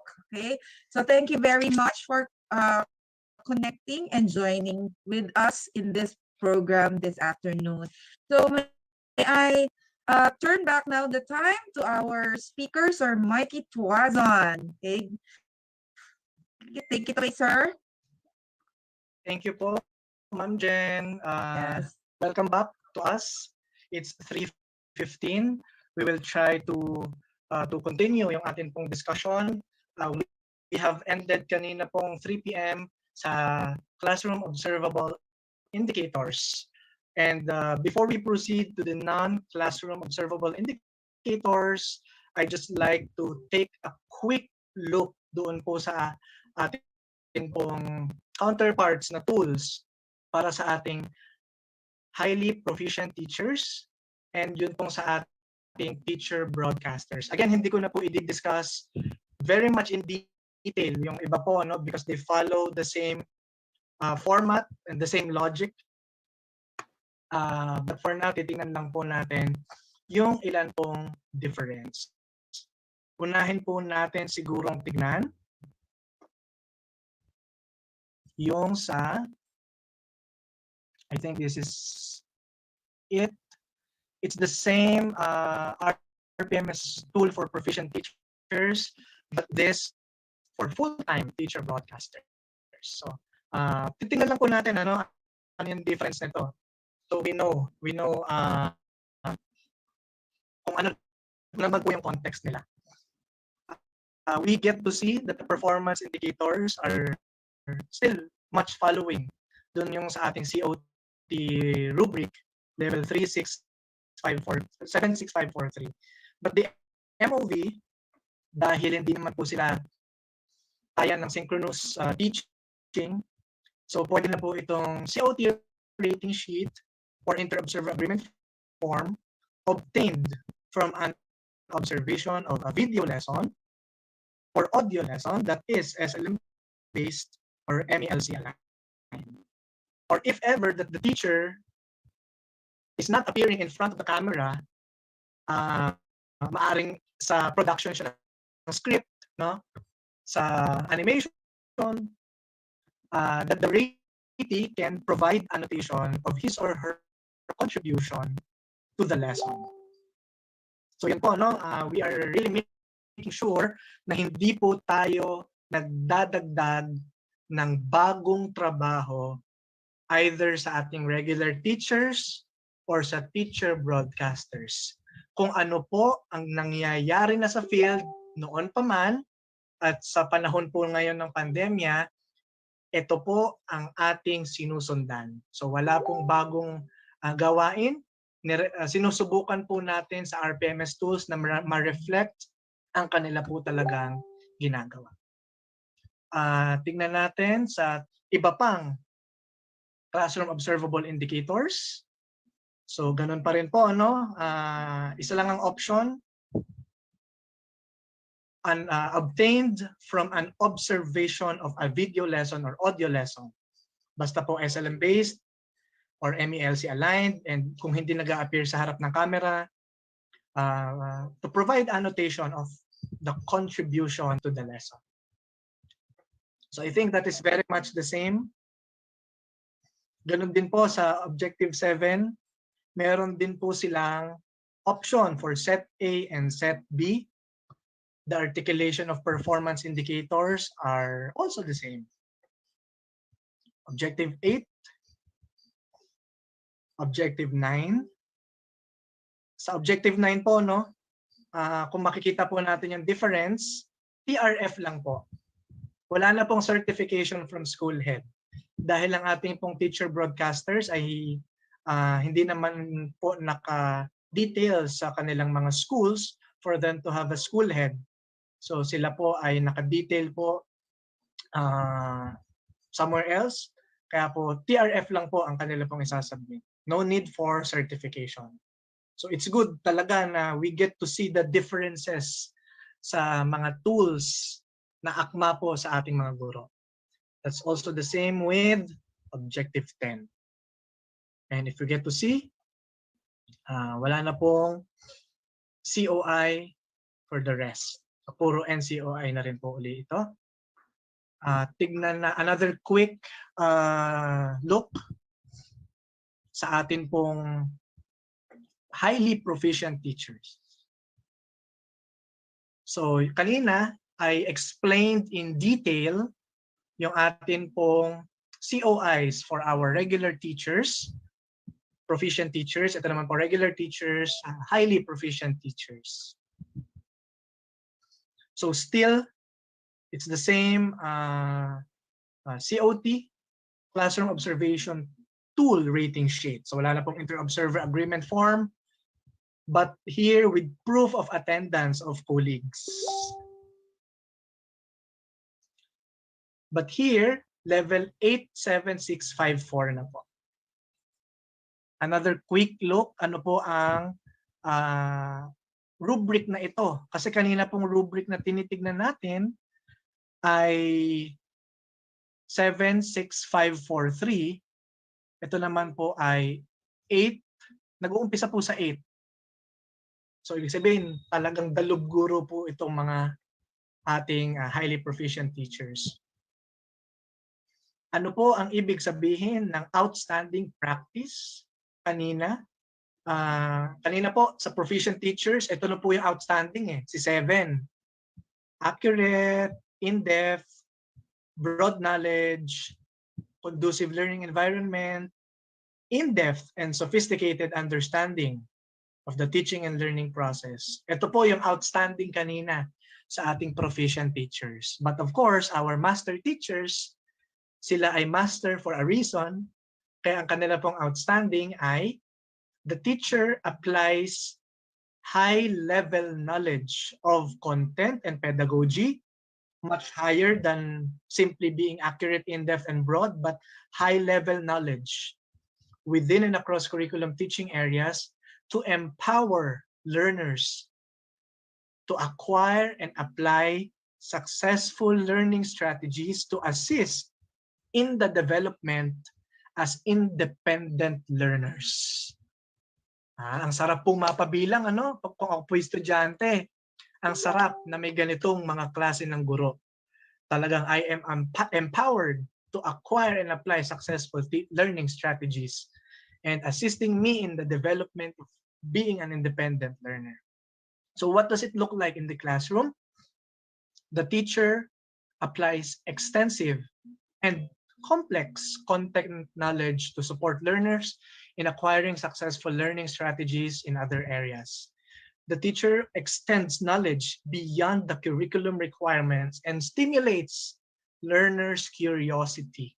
Lumalabas po sa libro, lumalabas sa classroom yung discussion na related pa rin naman sa curriculum requirements, only beyond, and it also stimulates learner curiosity.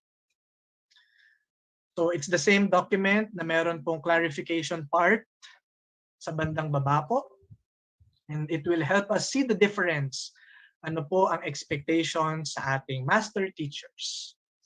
So tignan po natin, ubusin po natin itong classroom observable indicators sa master teachers. Ganon din po.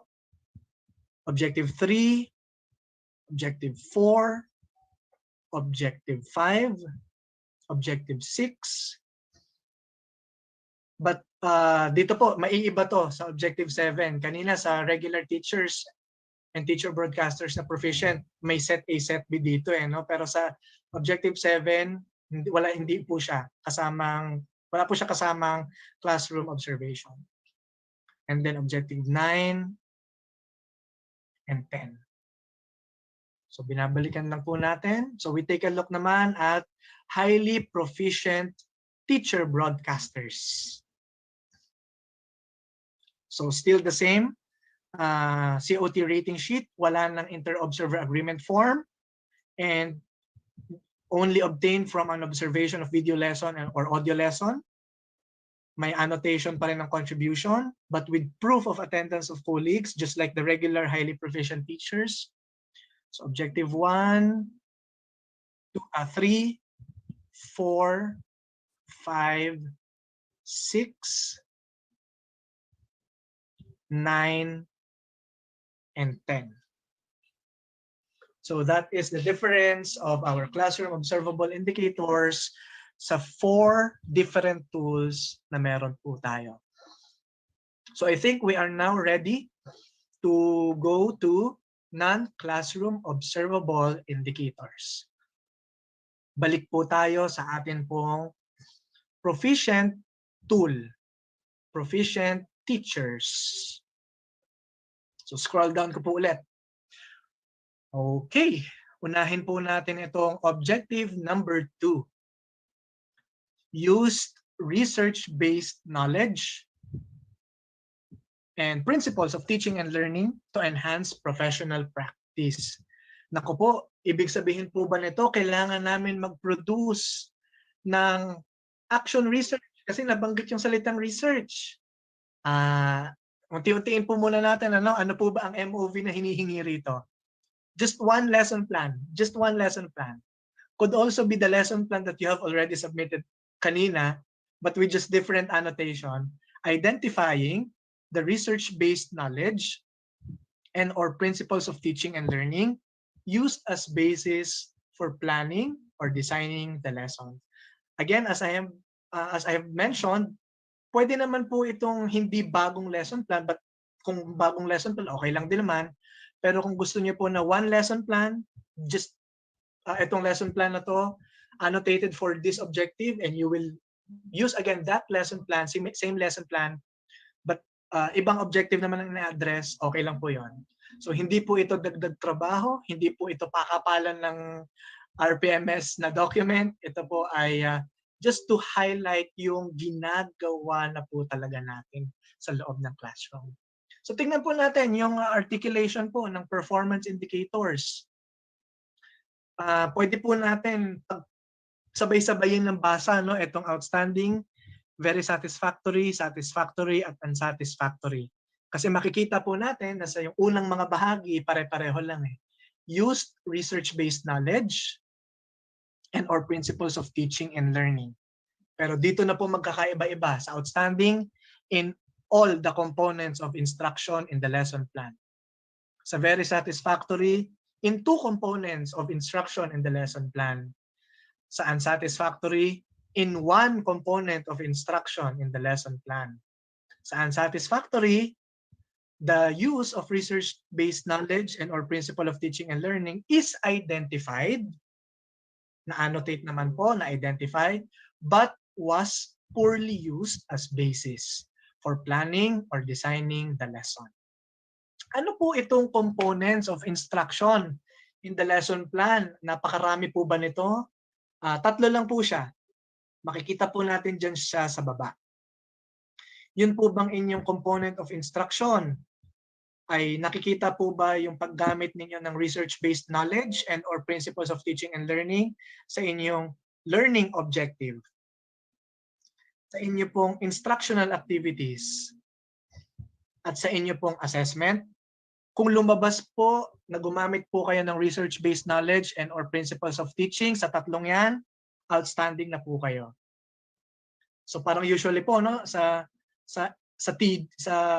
CG, sa curriculum guide, nakikita po natin yung research-based knowledge and or principles of teaching ng ating learning objectives. Kapag tayo po ay nagpapa-instructional activity, diba? We do it because there is a purpose, there is a reason There is a research-based explanation why we are giving that instructional activity, and also the assessment that we are giving out to our learners. If nagre-reflect po yan sa tatlo, outstanding na po kaagad. If sa dalawa lang, any of the two, very satisfactory. Kung isa po, satisfactory. Now, what do we mean by research-based knowledge? It doesn't automatically mean naman po na applied research po kaagad, ha? This could simply be an information, knowledge, or data acquired through systematic investigation and logical study. This can be found in the glossary part of our PPST document. And the principles of teaching and learning, the teacher's view, understandings, and conceptualization of teaching and learning. So I think could be easy for us to achieve outstanding dito po sa ating objective na ito. So we move forward to our next NCOI. Na-explain na po natin ito kanina, no, sa Objective 7. Could be any supplementary material as long as we get to meet these performance indicators. And we take note of the phrases, the concepts that are in bold. Objective 8.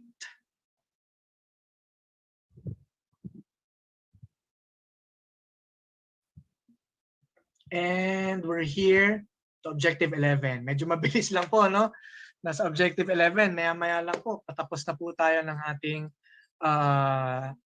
discussion of our tools. Now, in Objective 11, adapted and implemented learning programs that ensure relevance and responsiveness to the needs of all learners. This is, again, very much helpful to us, especially na nasa context po tayo ng ating pandemic. No?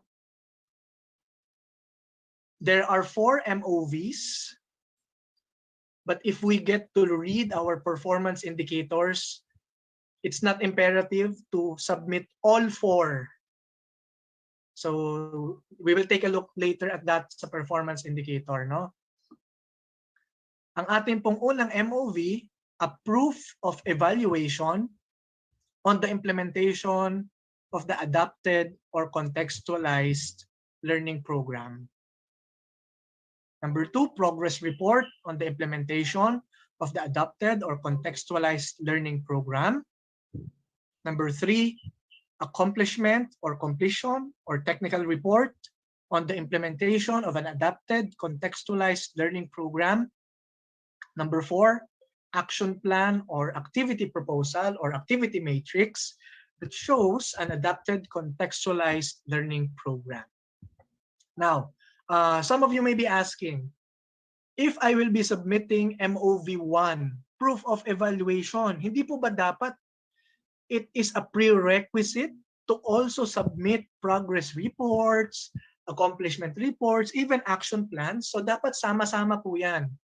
But then we get to remember, you will not reach MOV1 if you did not go through MOV4, 3, and 2. So MOV1, the presence of MOV1 is already enough for us to say that you have gone through the process. Kaya po yung ating MOV4, if hanggang ito lang po yung process na nagawa natin, action plan, activity proposal, activity matrix.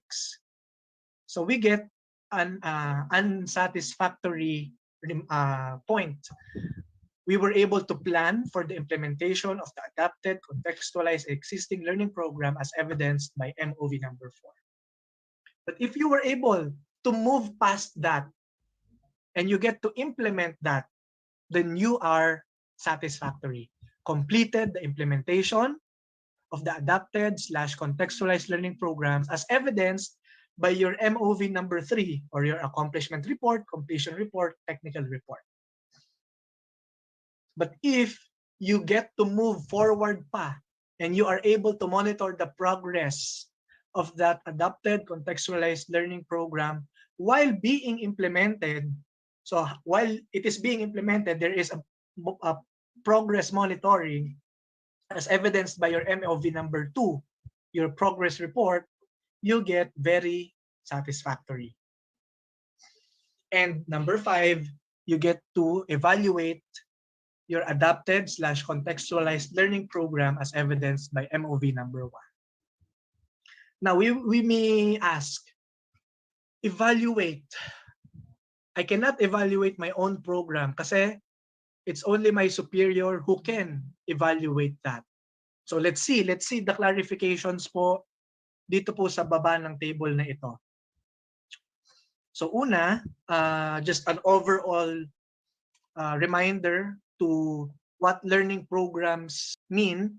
Learning programs are organized and sequenced set of strategies, activities, and tasks that affect learning that may include but not limited to literacy programs, numeracy programs, strategic intervention materials, enrichment programs, remediation programs, intervention modules, ALS modular programs, SPED IEP, among others. So these are the things that you are already doing. We are not expecting na mag-produce po kayo ng bagong learning programs. You're already doing this, no? And also a group of teachers or even an entire school may collaborate on a learning program. The implementer or implementers themselves may also evaluate the effectiveness of their adapted/implemented learning program. So as long as, of course, the evaluation is objective and that kahit noted by your grade leader, your MT in charge, your school head, but you, the implementer, can evaluate the effectiveness of your own learning program. So for instance, I was actually second year in my teaching in Kalawaan when I was working with teachers sa grades 3, 4, 5, and 6. So nagli-literacy program kami, and after 2 months, 3 months, iniipon ko yung progress ng bata and I get to evaluate if our program is effective. Tapos sinasubmit ko sa mga advisors nila, sa aming school head. So they get to know kung dapat nga ba nila akong pinagkatiwalaan sa literacy program, or what else they can improve, what else we can improve doon po sa program na yun. So all this can happen actually. All this can happen in your classroom even if you are just a beginning teacher or a newly proficient teacher. So number 1, meron po tayo ditong asterisk sa MOV1, proof of evaluation. Is this another tool? Should we produce another tool? Not necessarily. The proof of evaluation may actually be the ILMP enclosed in DMCI 2020 0-00162, or the suggested strategies in implementing distance learning delivery modalities, DLDM, for school year 2020-2021, or any other similar or contextualized tool used by the school or prescribed by the DepEd Central Office CI strand in succeeding issuances. So there are no new tools. There are already tools that we may already be using. Could be the ILMP or any other similar contextualized tool used by the school or prescribed by the respective office. So that's it for Objective 11. I hope that this is clear. We move forward to Objective 12. Utilized assessment data to inform the modification of teaching and learning practices and programs. So we need to make use of the data we are receiving from assessments to inform what else we can improve or modify in our teaching and learning practices and programs. So what are the MOVs? There are 3 MOVs. But if we will be reading the performance indicators later, it's not necessarily na we get to submit all.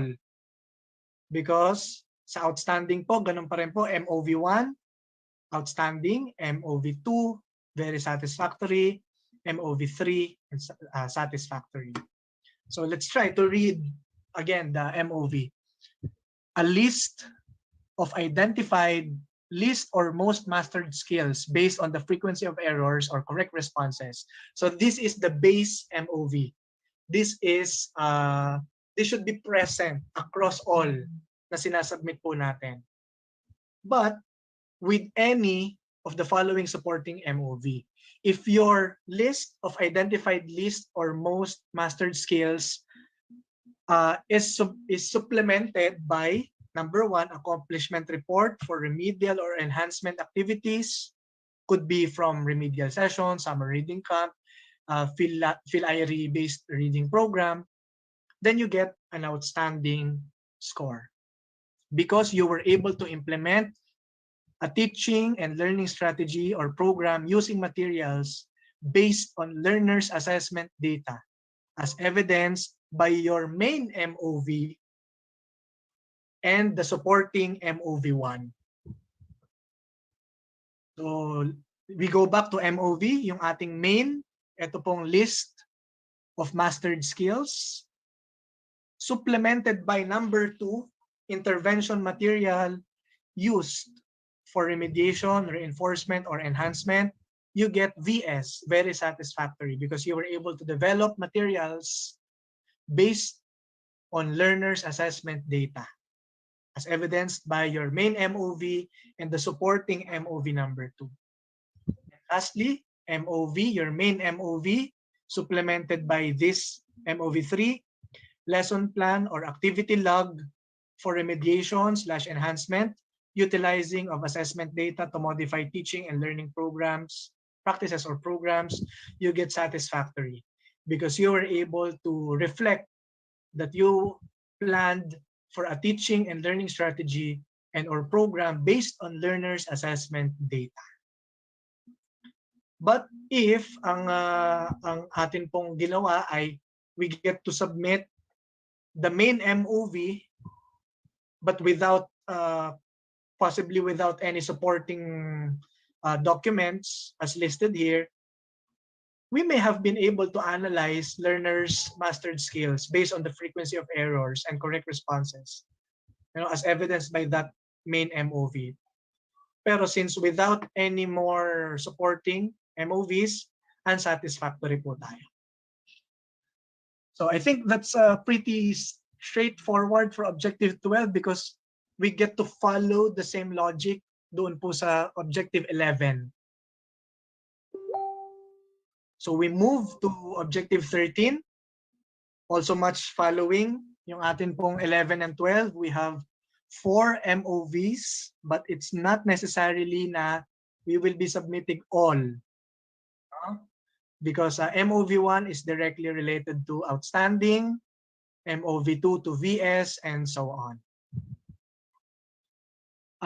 The Objective 13 is maintained learning environments that are responsive to community contexts. MOV1, an accomplishment report of your PPA that maintains a learning environment.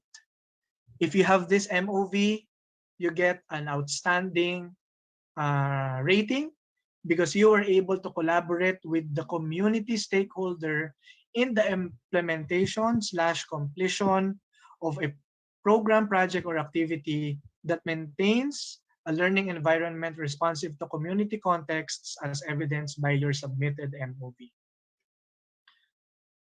If hindi po tayo umabot sa accomplishment report and only a PPA plan, program, project, or activity plan, then VS po ang ating rating. Because at least the presence of planning it with the community stakeholders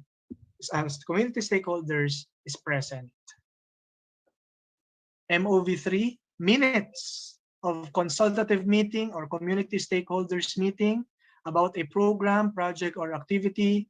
So just minutes po, no? Satisfactory, because at least we were able to conduct consultative meeting with the community stakeholders. And lastly, MOV, communication letter of a PPA, unsatisfactory po. So I am repeating po, we will not reach MOV1 if we did not go through 2, 3, 4. But it's not necessarily that you will also attach 2, 3, and 4, because it is already understood that you went through those. Okay? There will be mentions naman po siguro in your accomplishment report, like you will be appending, you will putting that in annex, no? Your PPA plans, your minutes, your communication letters, your documentation, your narratives, diba po? So talagang makikita that you have went through the process. Now, we read the notes below. Medyo marami-rami po ito. And it is important to go through each. If the text is too small, we can refer to our RPMS tool. You have that in the link provided in DM4 series of 2022. So what do we mean by learning environment? It is the classroom or other physical learning areas outside the classroom. So yung bahay po ng mga bata or sa ilalim po ng puno, as long as they are physical learning areas, that's considered as learning environment. What is community context? It refers to situations and all the circumstances in which learners learn from instruction. What do we mean by the community or wider school community? It refers to both internal and external stakeholders. More notes. This is, again, help us clear out some concepts dito po sa Objective 13. This objective primarily refers to classroom and school programs, projects, and activities that enrich the learning environment and the wider school community's engagement in the educative process. Because we believe that both internal and external stakeholders, we are responsible for the learning of our children. No? A group of teachers or even the entire school may collaborate on a classroom or school program, project, or activity. So again, this is not as if teacher A, you do your own program, teacher B, you do your own program, teacher C, you do your own program. Parang baka po mapahirapan natin sila unexpectedly, no? But this is a good note here below that a group of teachers or even an entire school can collaborate as long as there will be an annotation of your participation. So another, education can be conducted better by focusing on community and community building and seeking ways in which community can improve student learning. One of which is by using community to improve pedagogical, curricular, and co-curricular environments. So below are some more activities that foster an engaged community in student learning. You can read that po dito sa baba, the pedagogical approaches, curricular approaches, and co-curricular approaches. So really, the notes below are very much helpful. So we move to Objective 14. Reviewed regularly personal teaching practice using existing laws and regulations that apply to the teaching profession and responsibilities specified in the Code of Ethics for professional teachers. There are again 4 MOVs, but it's not necessary na to submit all. You can submit MOV1, annotated video or audio recording of one's teaching that shows impact of regularly reviewing one's teaching practice. So you have a video or audio recording of your teaching and you get to annotate it. So parang a brief description of what to expect on that video or audio recording, a briefer on how you showed how there is impact of regularly reviewing one's teaching practice. If you get to submit this MOV, you get an outstanding rating.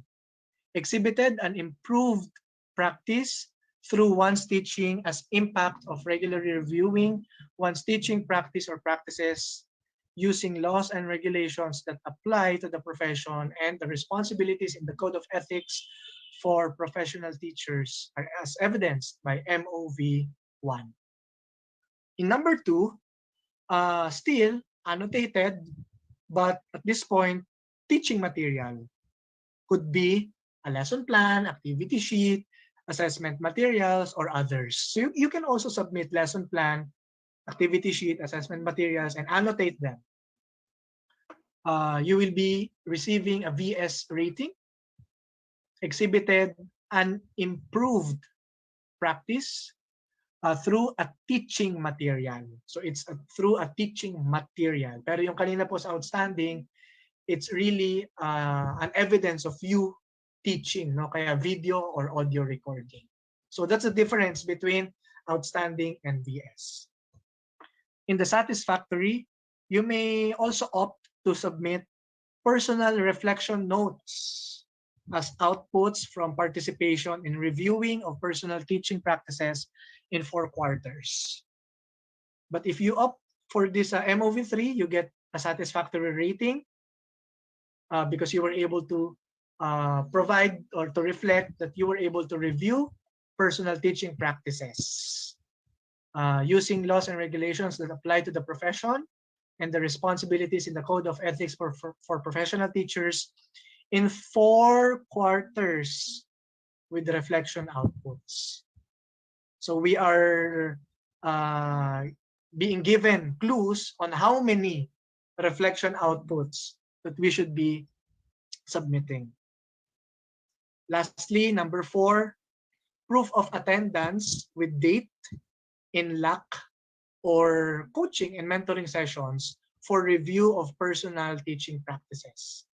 So you get US as a rating, participated in the review of personal teaching practices, also in 4 quarters as evidenced by MOV number 4. Now, for more clarifications, for instance, in MOV1, the video or audio recordings and teaching materials, also MOV3, should be made by the ratee and annotated, as I have mentioned earlier, based on how their uses in the classroom shows impact of regularly reviewing one's teaching practices. So this is your guide on what kind of annotation is expected in your MOV, either you submit MOV1 or MOV2. For MOV3, there are contexts from our senior high school teachers who follow a semestral structure. So hindi po sila quarter 1, quarter 2, quarter 3, quarter 4, but just first semester, second semester. On that case, MOV3 will be 2 reflection notes per semester. So that is a note for our senior high school teachers. 2 reflection notes per semester. So that's for our objective 14. We move to objective 15, complied with and implemented school policies and procedures consistently to foster harmonious relationships with learners, parents, and other stakeholders. 3 MOVs. MOV1, proof of participation or involvement in a school community partnership for the implementation of a school policy or procedure. It could be a certificate as a committee member, a narrative report, or there are other proof of your participation and involvement. So when we say EG, no, example lang po yan. I hope we do not limit ourselves to what's listed down, no? You could submit any proof of participation or involvement. If you have that MOV, you get an outstanding rating. Sustained engagement with the learners, parents, or guardians, and other stakeholders regarding school policies and procedures through school community partnerships. MOV2, again, this you will not be submitting all po, ha? But if you only have number 2, minutes of PTC or stakeholders meeting about an implemented school policy or procedure with proof of attendance, you get a VS rating, discussed with learners, parents, or guardians, and other stakeholders the implemented school policies and procedures.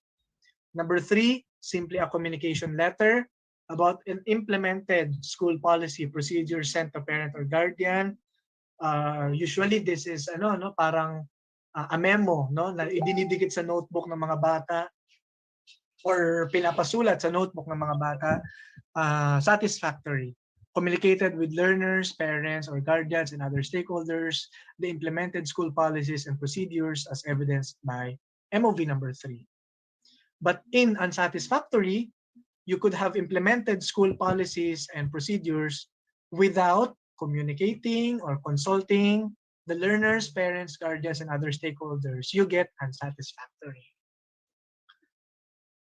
So that's for our objective 15. Objective 16. This is somehow similar to objective number 2 po natin kanina, no?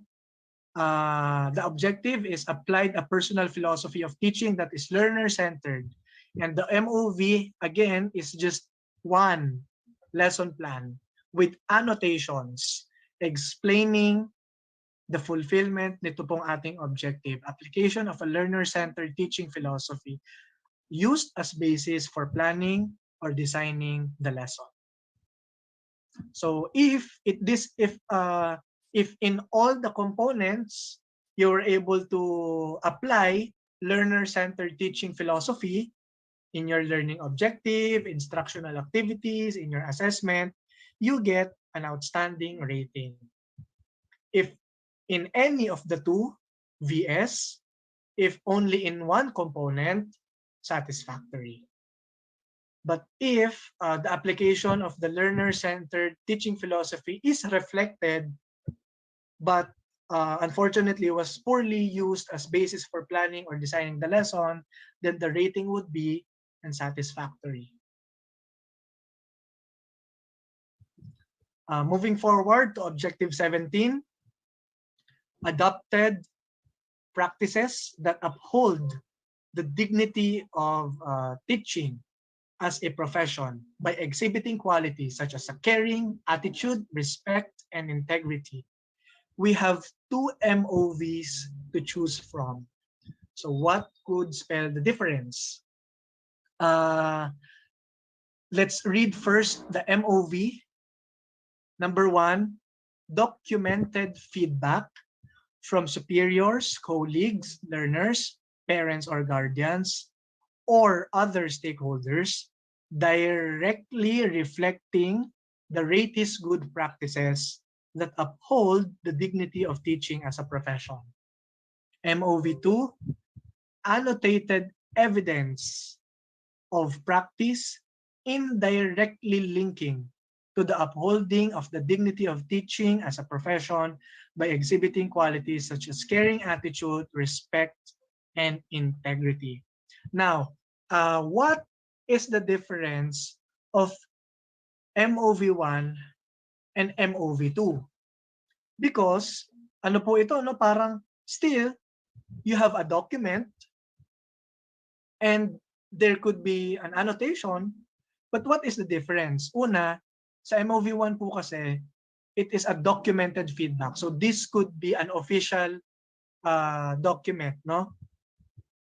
from your superior, could be a commendation, a certification, a memo from your colleagues, from the learners, from your parents or the parents or guardians of the learners, could be a letter signed by them, or even other stakeholders, because these documented feedback give us a direct picture on how you are reflecting your good practices. Of course, it must highlight that you are upholding the dignity of teaching as a profession.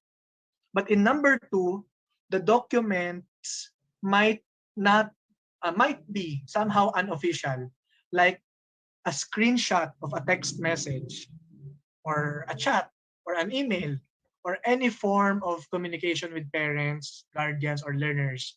Could be a video, no? Para a testimonial, ganyan. But we take note pa rin of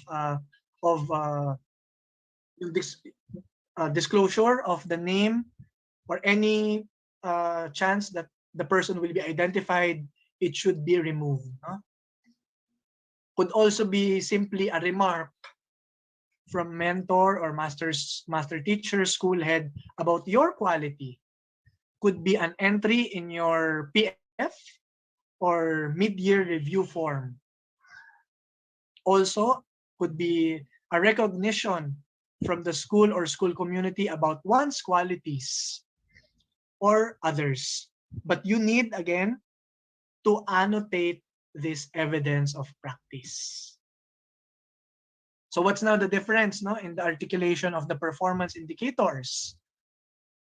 In outstanding and in very satisfactory, when you submit MOV1, pareho lang po, no? But what's the difference? In outstanding, it is with affirmation from different school stakeholders. So this should be more than one. But if one of the stakeholders lang, either a superior, either a colleague, one learner, or a parent or a guardian, or other stakeholders, with affirmation from any school stakeholder, isa lang po, no? Then you get a very satisfactory rating. Okay? What if 40 learners, all my learners in my classroom, but still it's just one group, no? So you get VS.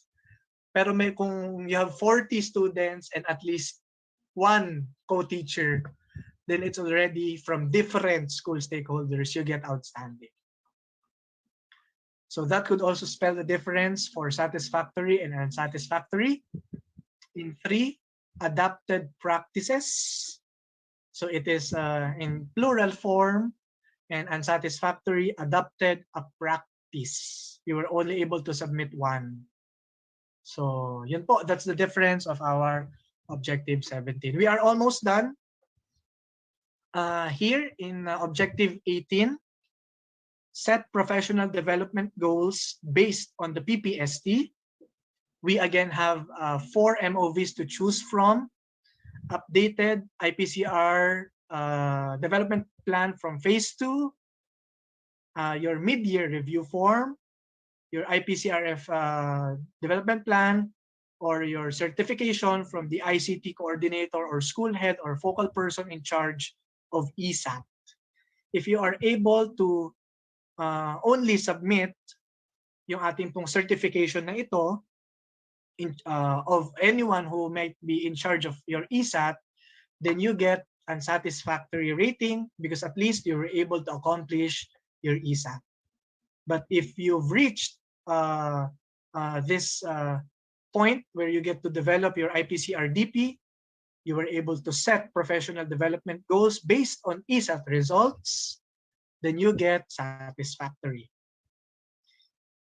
In your mid-year review form, you discuss the progress on your PD goals, professional development goals, with your rater during the mid-year review, then you get VS.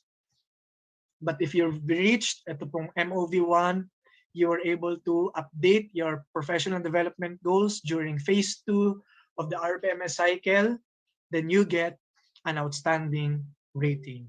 I think medyo outstanding na po yata tayo lahat dito siguro, no? And we are happy that we have teachers who get to update their PD goals. And lastly, yung atin pong objective 19, this is our plus factor. So it's not necessary to submit all, because as mentioned, just any proof, or nor we limit ourselves to the list here. So as you are seeing, naka-emphasize po yung others. So if there may be other proof that we're not able to list down, then you can submit as long as it is reflective of objective 19. Any proof of committee involvement, advisorship of co-curricular activities, book or journal authorship or contributorship, coordinatorship or chairpersonship, coaching and mentoring learners in competitions, serving as reliever of classes in the absence of teachers, mentoring pre-service teachers, participation in demonstration teaching, or participation as technical working group member. What will spell the difference between the performance indicators?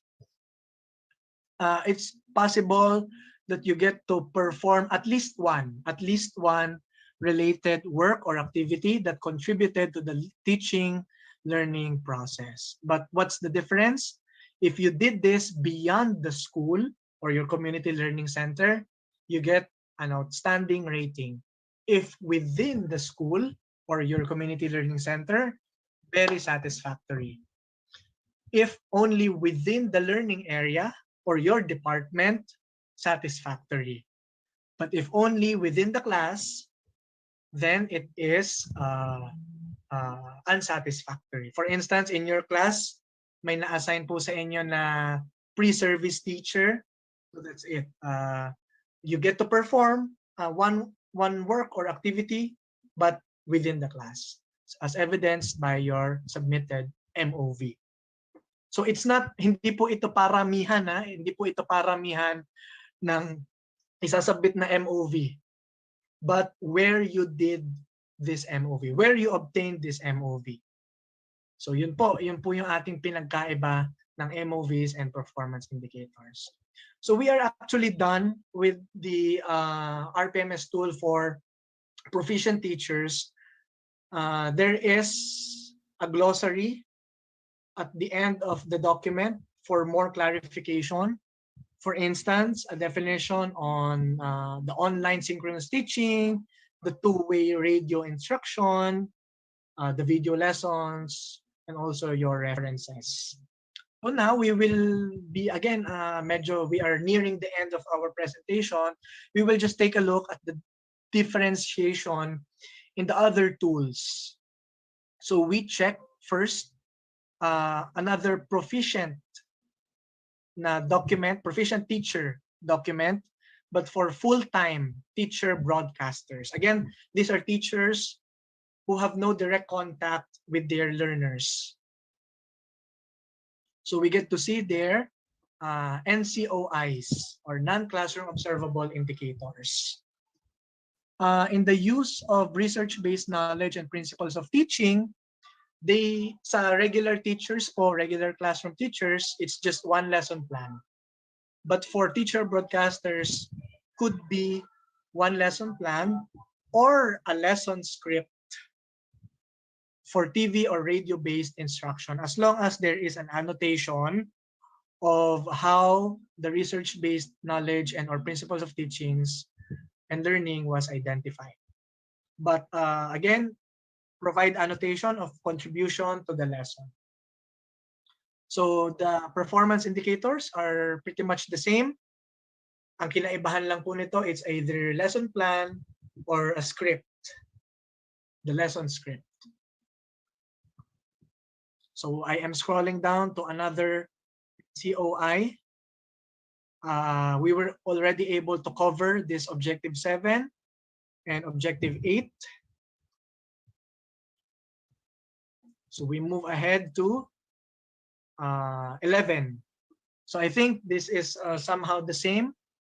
Any supplementary material made by the ratee used in the lesson delivery could be a lesson from SLM, a lesson plan, a video lesson, or audio lesson, or any other learning materials. So tinanggal po natin dito yung activity sheet because our teacher broadcasters cannot give activity sheets to their students because in the first place, they do not have direct students to begin with, no? But at least with client learner feedback, highlighting the relevance and responsiveness of the learning programs to the needs of the learners. So we see the difference in the performance indicators. We take a look at those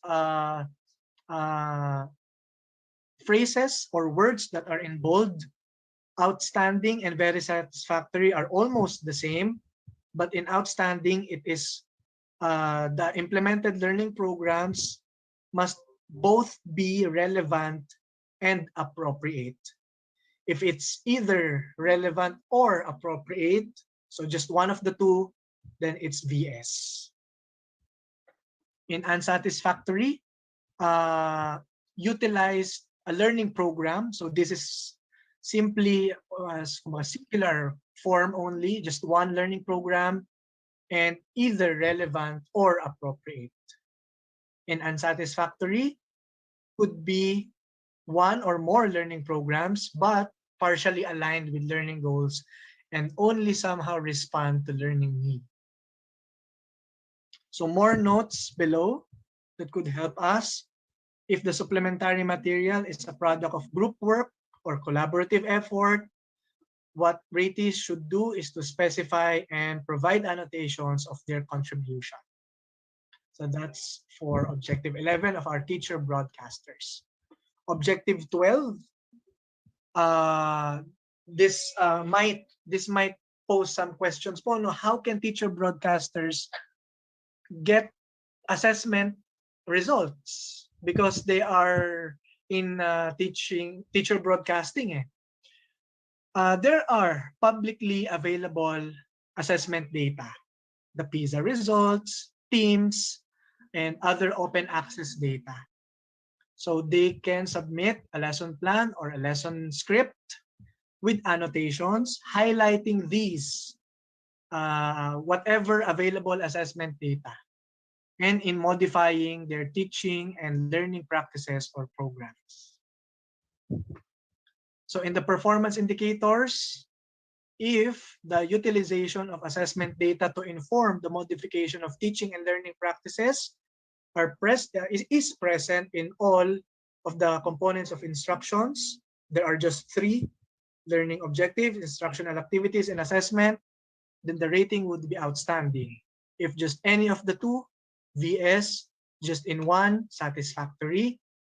But if the utilization of assessment data is identified, but however was poorly used as basis for planning or designing the lesson or script, the rating is unsatisfactory. 13, objective 13, a supplementary material highlighting the objective. Another note that if the supplementary material is a product of group work, just specify and annotate. But in the performance indicators, ito po yung mag-spell ng difference.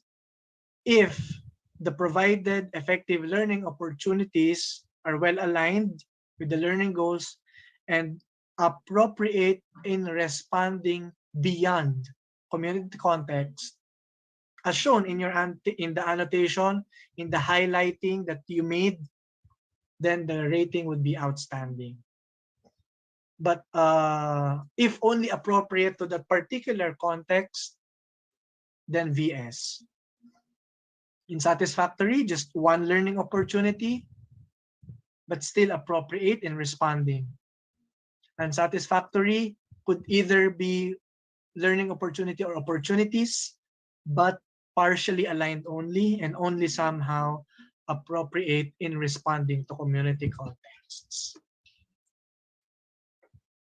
So meron lang din pong ilang clarification po dito sa baba, no? How can we respond to community context if we're just in front of the camera or in the working team of that episode?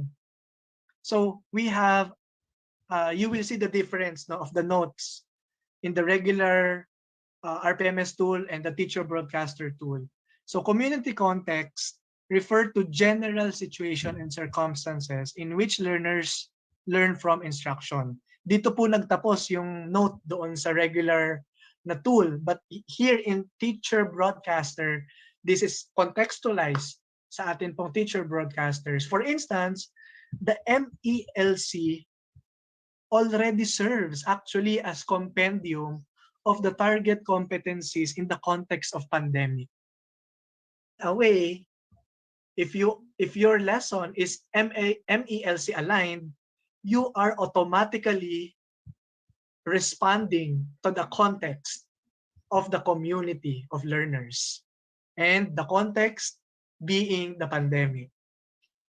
So it's now up to us if we get to respond beyond or respond within that context. But again, the MELC already serves as compendium of target competencies. So again, we are not requesting that our teachers do more. Kung ano lang po yung ginagawa nila ngayon, ano yung context nila ngayon, yun lang po tayo. Nire-reflect lang po natin sa ating tools. So that's one differentiation sa proficient as a regular tool and teacher broadcaster tool. So in the objective 14, it's the same. We have already discussed this earlier. In 15,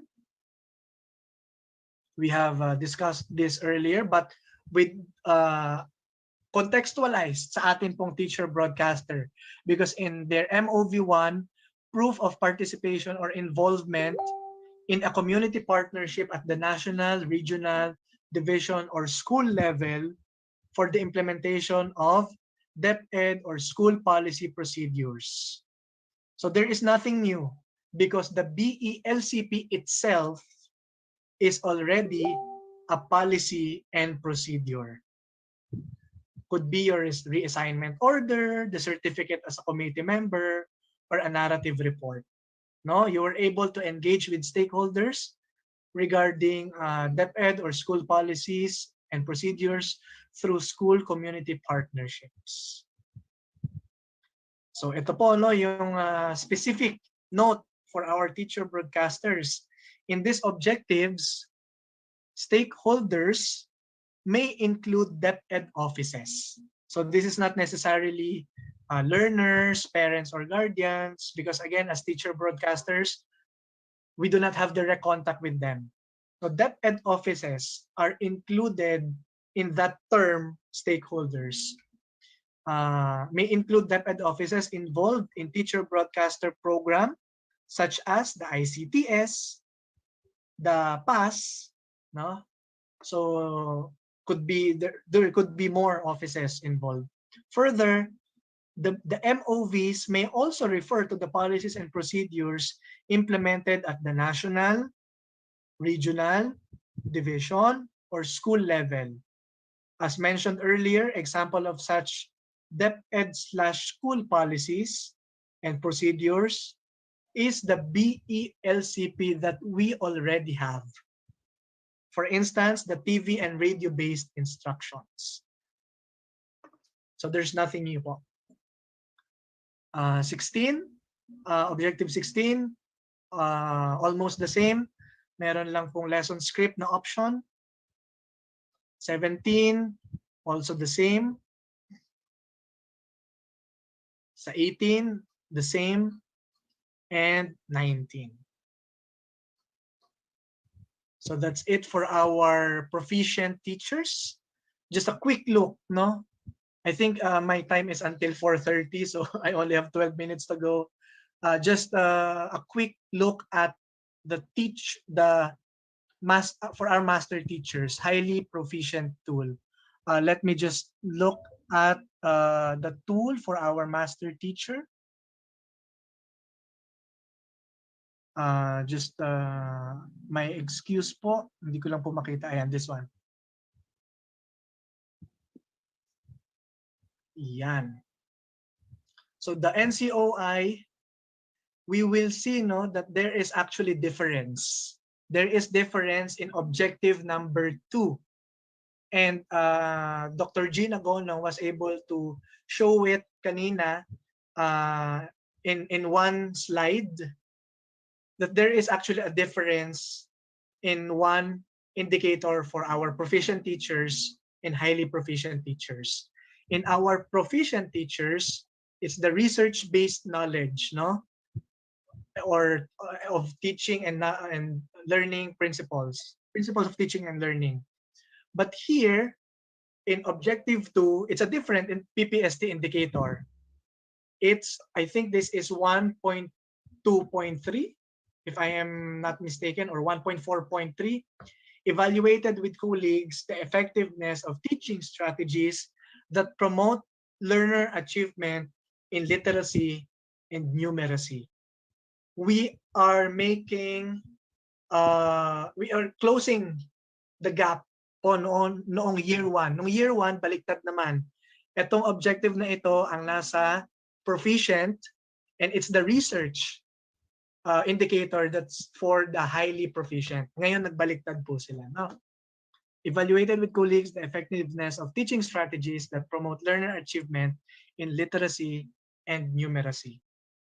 So our highly proficient teachers may submit MOVs listed below. Any supplementary material could just be one, but as long as it highlights the teaching strategies that promote learner achievement in literacy and numeracy, but with minutes of FGD with fellow mentors or minutes of coaching and mentoring session with teachers that show evaluated teaching strategies that promote learner achievement in literacy and numeracy.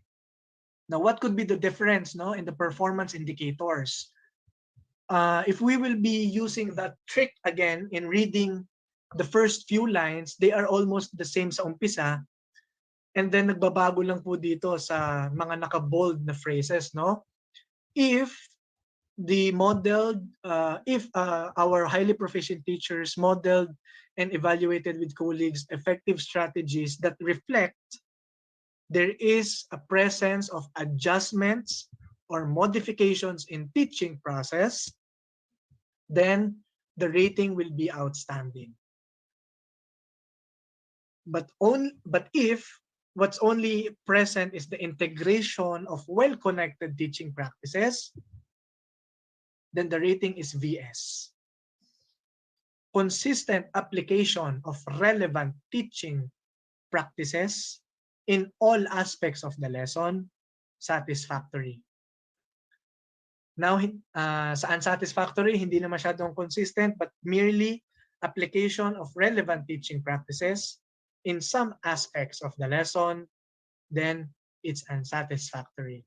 So that will spell out the difference in the performance indicator. We scroll down to another NCOI of our highly proficient teachers. In this objective 7, worked with colleagues to share successful strategies that sustain supportive learning environments that nurture and inspire learners to participate, cooperate, and collaborate in continued learning. So the difference would be modeled varying strategies that sustain a supportive learning environment for learners to recognize each other's learning strengths and value the contribution of others. So this is quite a high expectation, and rightly so, because this is an outstanding rating. But if only ang present ay feature of all elements of collaborative learning, And this is listed down below: positive interdependence, individual accountability, and shared authority in assessing and facilitating one's learning. The rating would be VS. If our highly proficient teacher was able to engage learners to cooperate, participate, and or collaborate in continued learning, then satisfactory. But this should be in plural form, one or more modeled effective strategies, because in unsatisfactory, it's also the same: engage learners to participate, cooperate, and or collaborate in class discussions, but only one effective strategy. So it's singular. Also, the difference there, sa satisfactory, continued learning, but in unsatisfactory, only in class discussions. As submitted by your MOV. Any supplementary material, again, highlighting the objective, could just be one, but with minutes of FGD or minutes in your coaching or mentoring sessions. So the descriptors are there. No? In objective 8, modeled successful strategies in supported colleagues in promoting learning environments that effectively motivate learners to work productively by assuming responsibility for their own learning. What will spell out the difference are these phrases in bold: modeled and discussed with colleagues, effective strategies that reflect modifications in teaching practices to sustain learner motivation in monitoring and evaluating their own learning. For VS, there is consistent application of teaching practices. May not be reflective of the modifications, but at least the consistent application of teaching practices is there that successfully motivate learners to monitor and evaluate their own learning. So nawala po yung concept of sustaining it, ano? But still, a very good practice, very satisfactory. Insatisfactory may not be a consistent application, but at least that is present, the varied teaching practices that successfully motivate learners to work productively. And in unsatisfactory, a teaching practice with success that successfully motivate learners to work productively. Just one teaching practice. So we move ahead to another NCOI for our proficient, highly proficient teachers. So in objective 11, worked collaboratively with colleagues to evaluate the design of learning programs that develop the knowledge and skills of learners at different ability levels. There is actually a different set of MOV here compared to what we have seen already in the proficient tool. Number 1, new and improved design of learning programs. If you are able to produce this, you get an outstanding rating because it shows that you worked with colleagues in redesigning learning programs. But if you did not reach this, only up to the detailed recommendations, that's also fine. Because you were able to reflect that you have worked with colleagues in listing detailed recommendations on improving the design of learning programs as evidenced by MOV2. MOV3, synthesis of the evaluation of the learning programs. You are able to work with your colleagues in evaluating the design of learning programs that develop the knowledge and skills of learners at different ability levels as evidenced by your synthesis of evaluation. And number 4, own evaluation of the existing learning programs. You may have not hit the objective of working collaboratively because you only evaluated it on your own, evaluated the design of learning programs without the help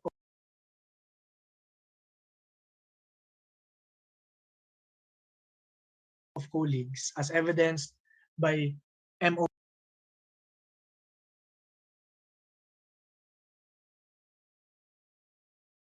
MOV number 4.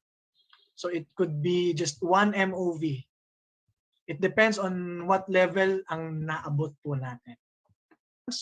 Numeracy programs, strategic intervention materials, enrichment programs, remediation programs, intervention modules, ALS modular programs, PED IEPs, among others. So there could be more.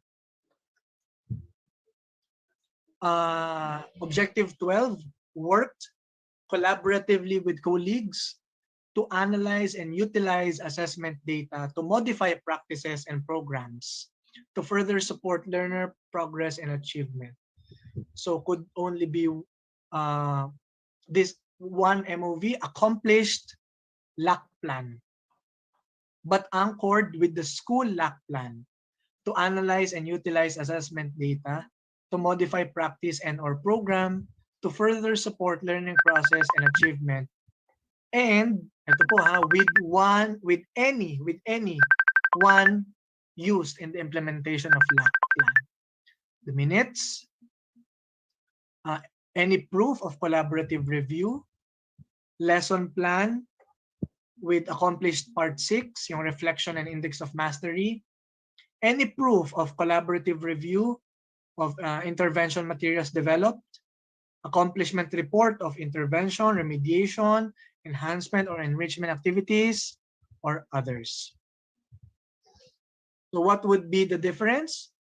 If there is evaluation of activities with colleagues by looking for key success indicators, then the rating is outstanding. If you've only reached the implementation level, then VS. If you have at least explored the interventions with your colleagues to address utilization of assessment data, which could be in the form of learning materials, IMs, equipment, strategies in teaching, modality in teaching, or program, satisfactory. But only if only up to planned activities, then unsatisfactory. Objective 13, another set of MOV, but the logic follows the same. Magmula pa po kanina. Different set of MOV, but not necessarily submitting all. Because MOV1, if you have reached this level, if you have produced a synthesis of evaluation of a PPA that maintains the learning environment responsive to community context, then you get an outstanding rating. Minutes of consultative meeting with parents or other stakeholder program, other external stakeholders, VS, because at least there was a consultation. But if only minutes of your FGD with your teachers on a PPA that maintains a learning environment, highlighting the evaluations made, and also with proof of attendance, then satisfactory. So this is the difference between VS and S, because in the consultation in VS, it's with parents, guardians, and other external stakeholders. In the satisfactory, it's conducting FGD with your teachers. If only a survey on programs or projects or activities, and satisfactory po ang rating natin. 14, this is in context sa ating pong master teachers, minutes of LAC sessions or professional meetings to discuss code of ethics, and the reviewed annotated evidence of practice of colleagues. So at least there are discussions with them. There's also a review of the annotated evidence of practice of colleagues. So that's MOV1. MOV2, minutes of LAC or professional meetings also, and the reviewed personal reflection notes of colleagues. So there is no, that's the difference, no, kanina, reviewed annotated evidence. This one, reviewed personal reflection. So, VS ang rating. Only a minute, minutes lang po ng LAC sessions or professional meetings without any reviews, without any annotated evidence or personal reflection, the rating is satisfactory. And lastly, activity proposal or lack plan, unsatisfactory. 15, exhibited commitment to and supported teachers in the implementation of school policies and procedures. So MOV1, there is an evaluation report.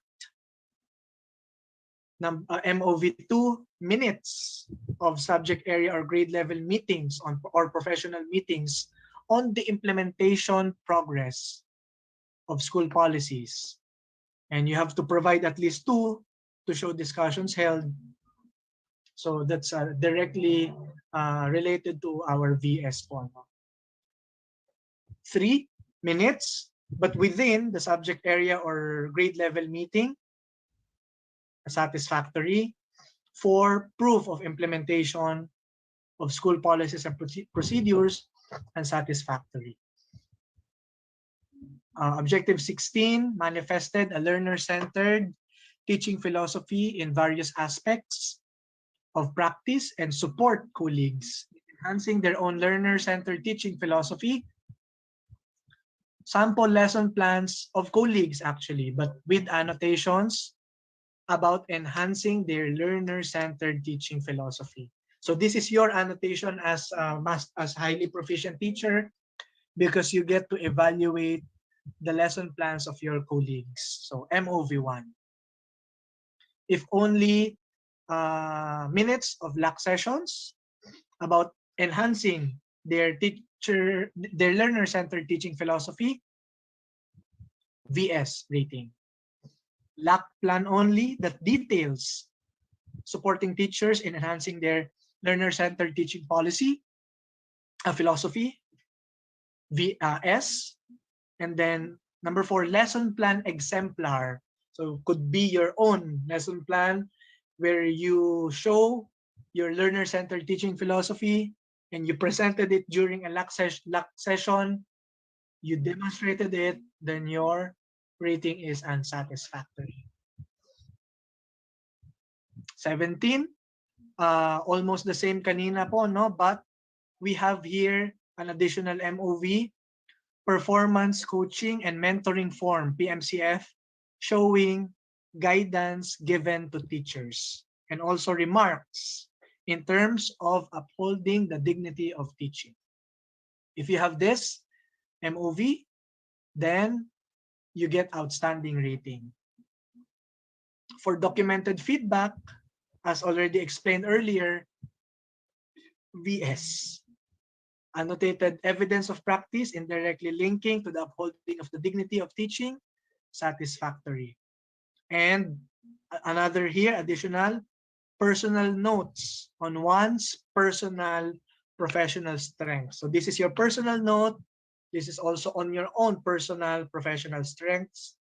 If you're only able to produce that, then at least you get an unsatisfactory rating. 18, this is the same from earlier, but medyo nagkaroon lang po ng konting pag-usog because if you have your updated IPCR FDP, outstanding, your mid-year review form or your PMCF, then VS. So you could submit any of the two, MOV2 or MOV3. Your IPCR FDP, satisfactory, and certification from whoever's in charge of ESAT and IPCR FDP, and satisfactory. And then plus factor. So again, hindi po paramihan ng kayang gawin, kundi saan po natin ito nagagawa. At least one related work or activity. If it's beyond the school or community learning center, outstanding. Within the school or community learning center, VS. Within your own learning area or department, satisfactory. Within the class, unsatisfactory. The bullets here are just examples of any proof that you can submit But if you have others, you can do so. Just specify and provide annotations. So almost done. Tingnan lang po natin yung difference sa master teachers na full-time teacher broadcasters.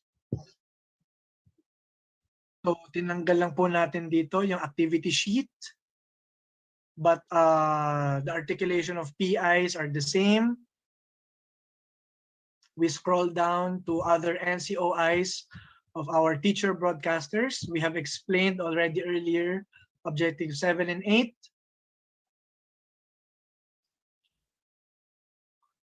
Uh, 11, just some difference in the articulation of performance indicators, while the MOV remains the same. But if there is presence that there is collaboration with colleagues in redesigning learning programs as evidenced in the MOV, outstanding. If only up to the level of discussing it with colleagues, but with detailed recommendations on improving the design, VS. If worked with colleagues in evaluating only the design of the learning programs, satisfactory. If own evaluation without the help of colleagues, unsatisfactory. So again, the trick here is really reading what statements are in bold, no? So we get to see the difference. Objective 12, this is also somehow the same earlier. Accomplished lack plan. But if with any one in the bullets, you get to reflect that you evaluated activities with your colleagues, outstanding. If only implementation but no evaluation, VS. Just exploring intervention, then S. Only up to planning it, then unsatisfactory. So this is also somehow the same earlier.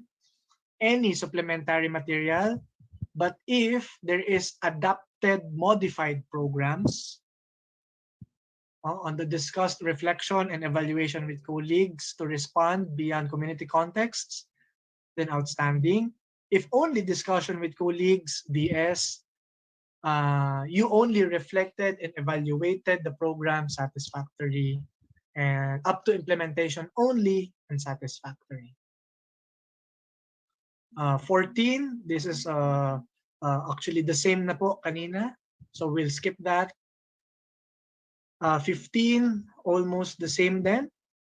Evaluated with teachers, no? The implementation of the policy as evidenced by your MOV1, no? An evaluation report. So MOV2 is really reflective of VS, MOV3 for S, and 4 for unsatisfactory. So we remind again that BELCP in itself is already an example of a DepEd or school policies and procedures. So there, nothing new po, no? We could use this, no, for our own advantage. 16, almost the same earlier na po. 17 and 18. So that's it. That's it. I apologize for going over time. We have actually collated all your questions and comments retrieved from Zoom and also on Facebook. So we have a team that's collating it in a Google Sheet. So perhaps I could answer some of the questions. My apologies, no, if I won't be able to answer all, but in any eventuality po, no, our HRDD is planning to release a more exhaustive explanation of our RPMS PPST Year 3 tools. So antabayanan po natin yan I think within March we get to release that, and all your questions, all your comments, we will integrate all those to what we will be releasing soon. So please follow on Facebook, the Facebook page of DepEd BHROD, and of course DepEd Philippines. Titingnan ko lang po, no, maybe just a few examples, few questions.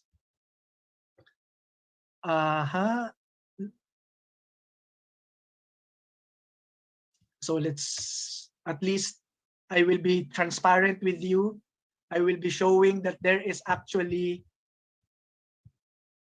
also there is an there is a direction. Do not screen share the Google Doc. So this could be confidential pala. So I will not scroll down. Just letting you see na meron po tayong compilation of all your comments of your QAs. I will be reading some.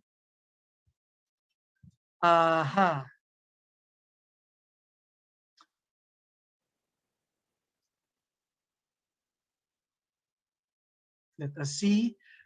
One question from Facebook. Good afternoon po. I have a concern po in relation to RPMS. I would like to know, where shall a teacher fall if he or she is both a teacher and at the same time teacher broadcaster in DepEd TV? Kasi kaya naman po ng schedule. Does that mean na highly proficient na po ang evaluation sa kanya, considering that the said teacher went beyond that the expected indicator po? Thank you for your kind response in advance po.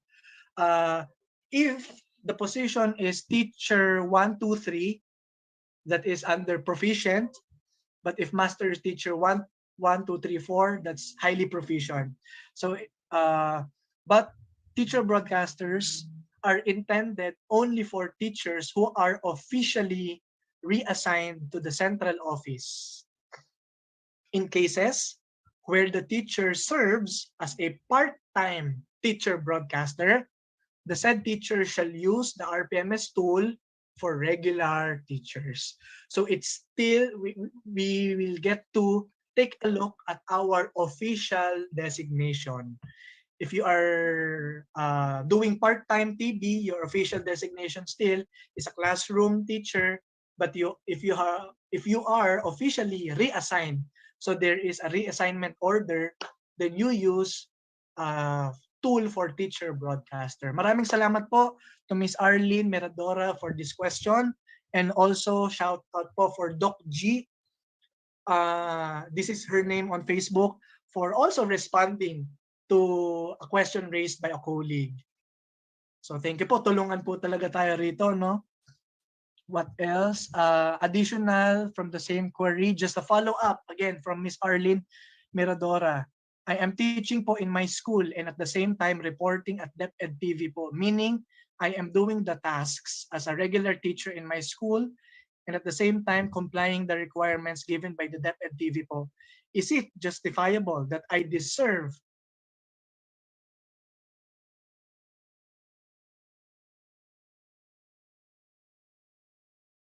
an outstanding performance?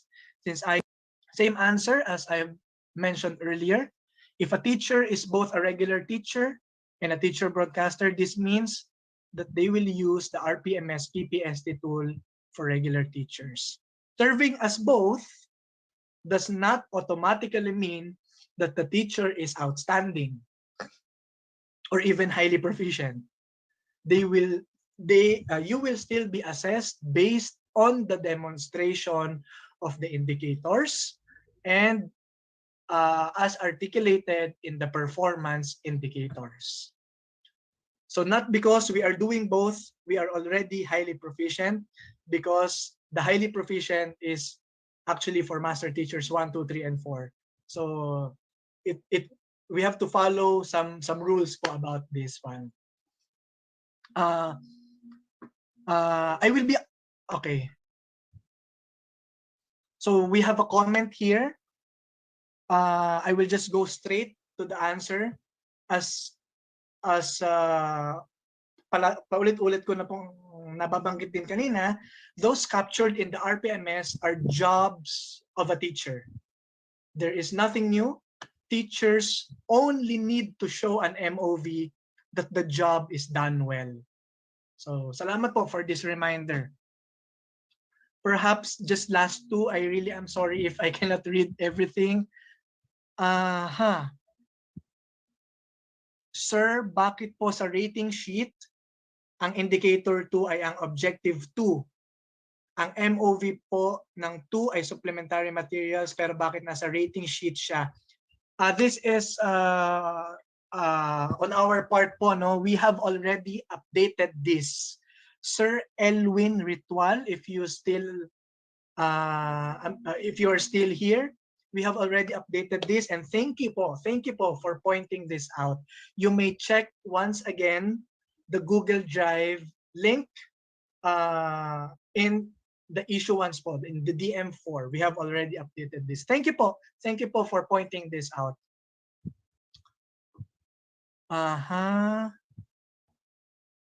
Probably one more. Ang survey po ba ay considered po as documented? We may not, this question may be unclear as to what indicator you are referring to, ma'am. My apologies po, Ma'am Jessica Gumela. But I think there is one indicator na meron naman pong survey, but nasa bandang unsatisfactory or poor po siya. But it is best if we get to clarify what indicator we are pertaining to. Probably last, wala na po bang efficiency rating? Puro quality na lang po ba? From my Paway S School. Yun po yung name nung nag-comment po, no? That is correct po. For school year 21-22, only quality indicators are provided because we understand the context po of our teachers now in the context of the pandemic.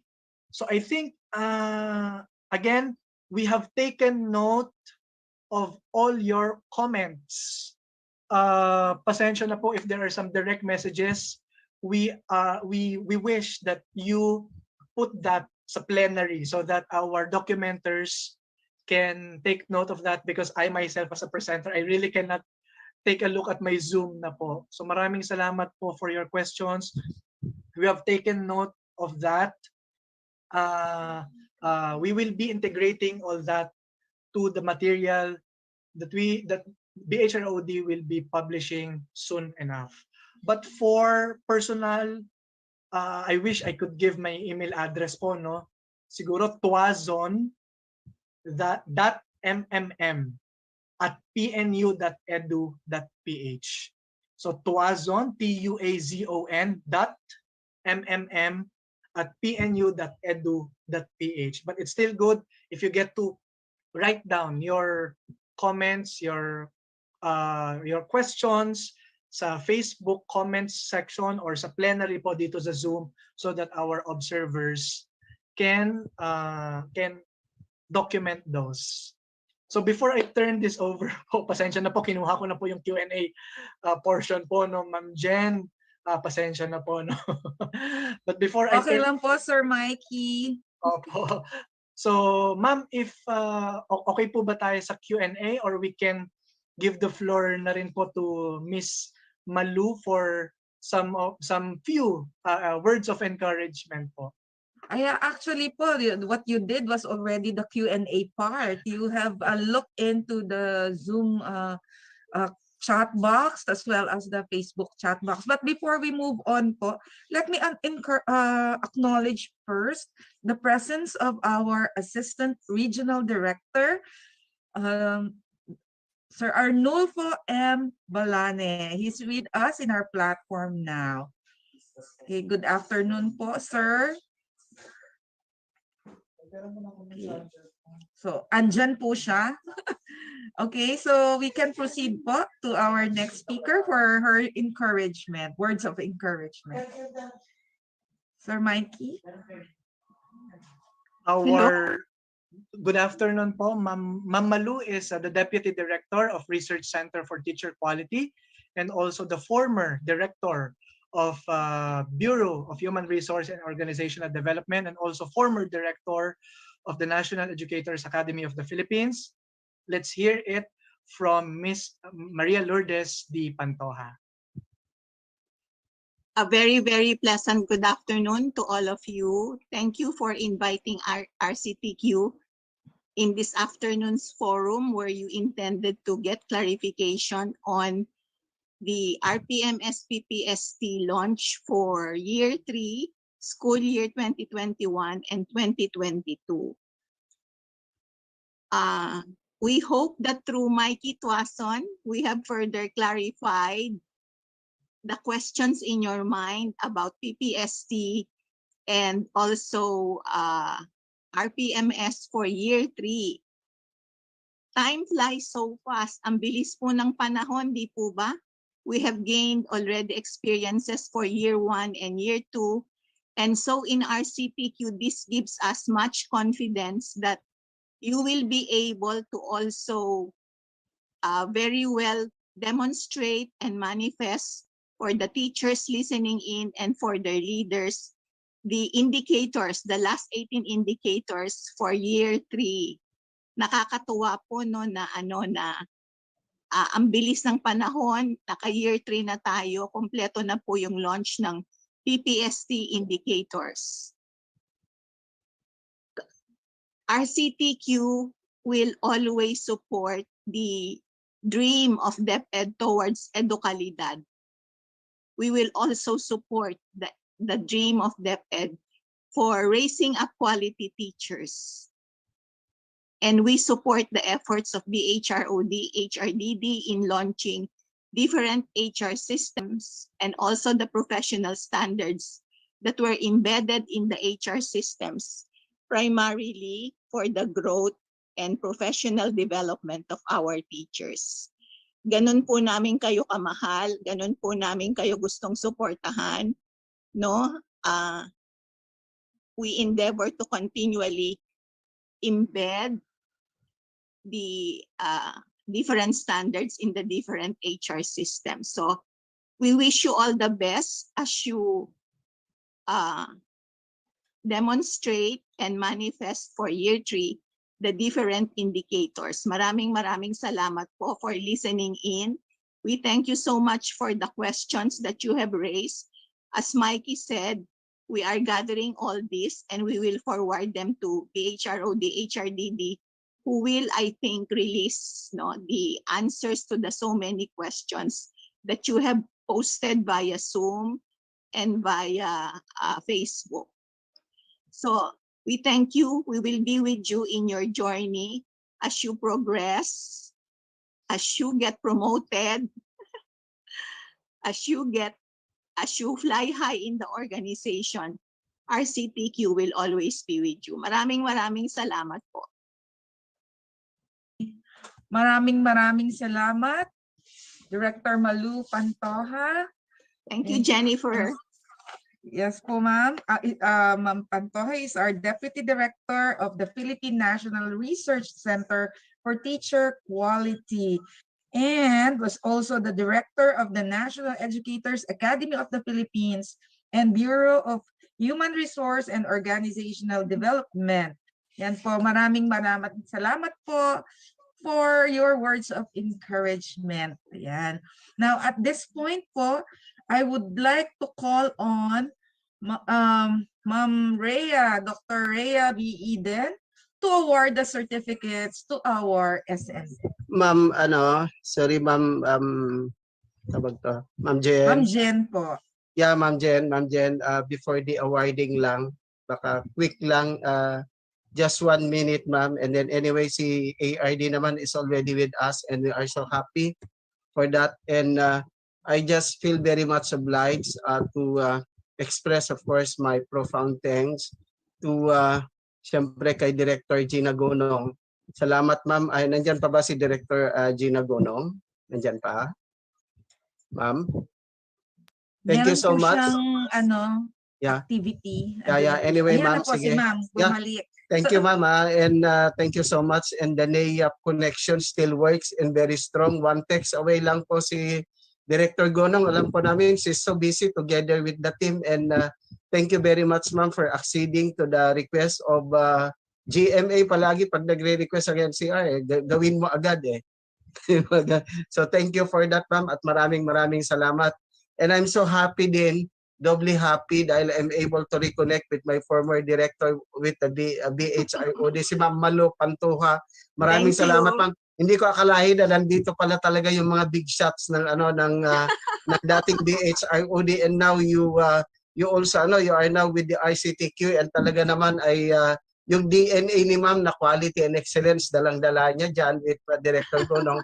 And again, si Mikey Tuason din, maraming salamat for painstakingly explaining to us, discussing to us the salient points again of the RPMS. And thank you for allowing us to do 3 things this afternoon: revisiting the key points of the RPMS, reflecting what we are doing vis-a-vis with the pandemic, and hopefully there's so many quiet downs and so many takeaways that you have generated in this conversation with the entire region of the National Capital Region, and hoping we will be able to recalibrate, realign of what we are doing so that we will be able to, of course, to establish one direction of the National Capital Region, one community exemplary practice of the region, and productive engagement. So once again, maraming salamat po sa inyo for again positively responding to the invitation of the National Capital Region. God bless po. Maraming salamat. Thank you.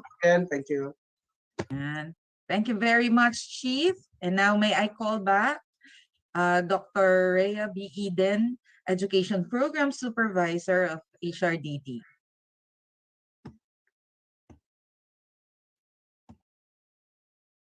Thank you so much, Ma'am Zen. So I have the honor to award the certificate of recognition to our speakers and guests this afternoon. So Republic of the Philippines, Department of Education, National Capital Region awards this certificate of recognition to Dr. Gina Ogonong in grateful commendation of her invaluable service as a resource person during the regional virtual orientation and technical assistance on school year 2021-2022 RPMS PPST held via Zoom platform and the DepEd Tayo Prime NCR FB page February 24, 2022. Given this 24th day of February 2022 to be signed by our dear Regional Director and the Officer in Charge, Office of the Undersecretary, Human Resource and Organizational Development, Wilfredo E. Cabral. Also, we award the certificates to Sir Mikey Mary M. Tuazon and Maria Lourdes D. Pantoja. Thank you so much po at mabuhay po kayo. Thank you very much, Dr. Eden. Okay, and now we are waiting for the vote of thanks of our Assistant Regional Director, Arnulfo M. Balane. Okay, the virtual microphone is yours now. Thank you very much, ma'am. So this activity, the Regional Virtual Orientation and Technical Assistance on school year 2021-2022 RPMS PPST is considered a step towards the right direction because this forum has provided us the opportunity to be oriented with the nitty-gritty on how we are going to accomplish our performance rating and provide us with the direction that we are going to take for this school year and beyond in relation to performance management and appraisal of teachers' performance to ensure that the measures of performance are appropriate, adaptive, relevant vis-a-vis the teacher's actual performance. The rationale of the alignment with the provisions of DepEd Order Number 2, Series of 2015 on the implementation of RPMS to DepEd Order Number 42, Series of 2017 on the results-based performance in the implementation and adoption of Philippine professional standards for teachers has been clearly explained in a department memo number 4 series of 2022 and by the brilliant speakers and subject area experts. Thank you very much for, and although we are still in the midst of the pandemic, your commitment to service in facing the challenges brought about by this pandemic and in responding to the call of duty is worthy of our commendation and appreciation. We pray that we will have a better year, this 2022, so that the new normal situations we are facing will return to the usual activities under the old normal. So allow me to narrate to you, to our co-workers, the direction that we have set. When I say we, I am referring to our Undersecretary Cabral and to the rest of the RO officials that we have set in DepEd NCR. Actually, our journey in DepEd NCR is likened to a course or the route being taken or followed by a ship. Our ship, MS DepEd NCR, which is being ably navigated by our captain, Yusek Cabral, provides the direction so that it can safely arrive in its destination, the provision of quality basic education to our learners and personnel through the delivery of essential services. In order to have our focus on the horizon, the captain, our regional director, and Yusek has to set the parameters, which we call strategic thrust and directions before the start of the journey or in the beginning of the school year. So some of the pertinent thrusts that have been laid down as guides for implementation. Generally, DepEd NCR would like to focus its direction towards innovating governance, management, and operation, including health, disaster, and risk management for greater responsiveness, relevance, and effectiveness in the changing environment. Although we are still in the midst of the health crisis, your commitment and dedication to service in facing the challenges brought about by this pandemic and in responding to the call of duty, as I have said, is worthy of our commendation. And we are now in the process of streamlining our core processes and management of services, provisioning on the front line and other office deliverables, including health and safety protocols and regular business operations in various service delivery platforms. And we are also designing to have an optimized knowledge management operations for business processes across governance levels and functional divisions and units. So we really commend all the personnel of DepEd NCR for the effort and commitment in making it the prime region in the country. So you're about dedication to service. So with this, nagpapasalamat kami sa lahat, lalo na sa ating mga magagaling na mga education leaders dati ng DepEd na nandito sa atin. At sa lahat ng mga guro na nandito, napakalaking karangalan na makasama namin kayo. Maraming salamat. Maraming salamat. Congratulations po. Yes. Thank you, Ma'am Malu Pantoja, Director. And thank you also to our Assistant Regional Director, Arnulfo M. Balane. He's so very affable and able as an Assistant Regional Director. And he is with us as we take this journey, our sail, okay, to achieve DepEd NCR and the central office, the whole DepEd itself, the goals, vision, and mission of DepEd NCR as a whole. Now we have in our on screen is our attendance link and Kwame link. Kindly access it po. May I ask our technical managers to put it in the chat box so they can easily access it. There we go. Now, may I ask everyone to turn on their camera for this very rare photo opportunity. Yan po. Okay, mag-picture po tayo. Okay, we still have a lot of sharing of this particular program in Facebook. No? Salamat po for sharing this to everyone. Okay. May I ask for Sir Don Ray to take the photo? Ayan. Open po tayo ng cam. Ayan. Please count, sir. May I remove my mask? Out of 3 po, kindly wear your wonderful smile. 1, 2, 3. Smile. 1, 2, 3. Smile. Thank you so Ilang much. panels to, Sir Don? 11 panels. 11 panels. O, smile lang po all throughout.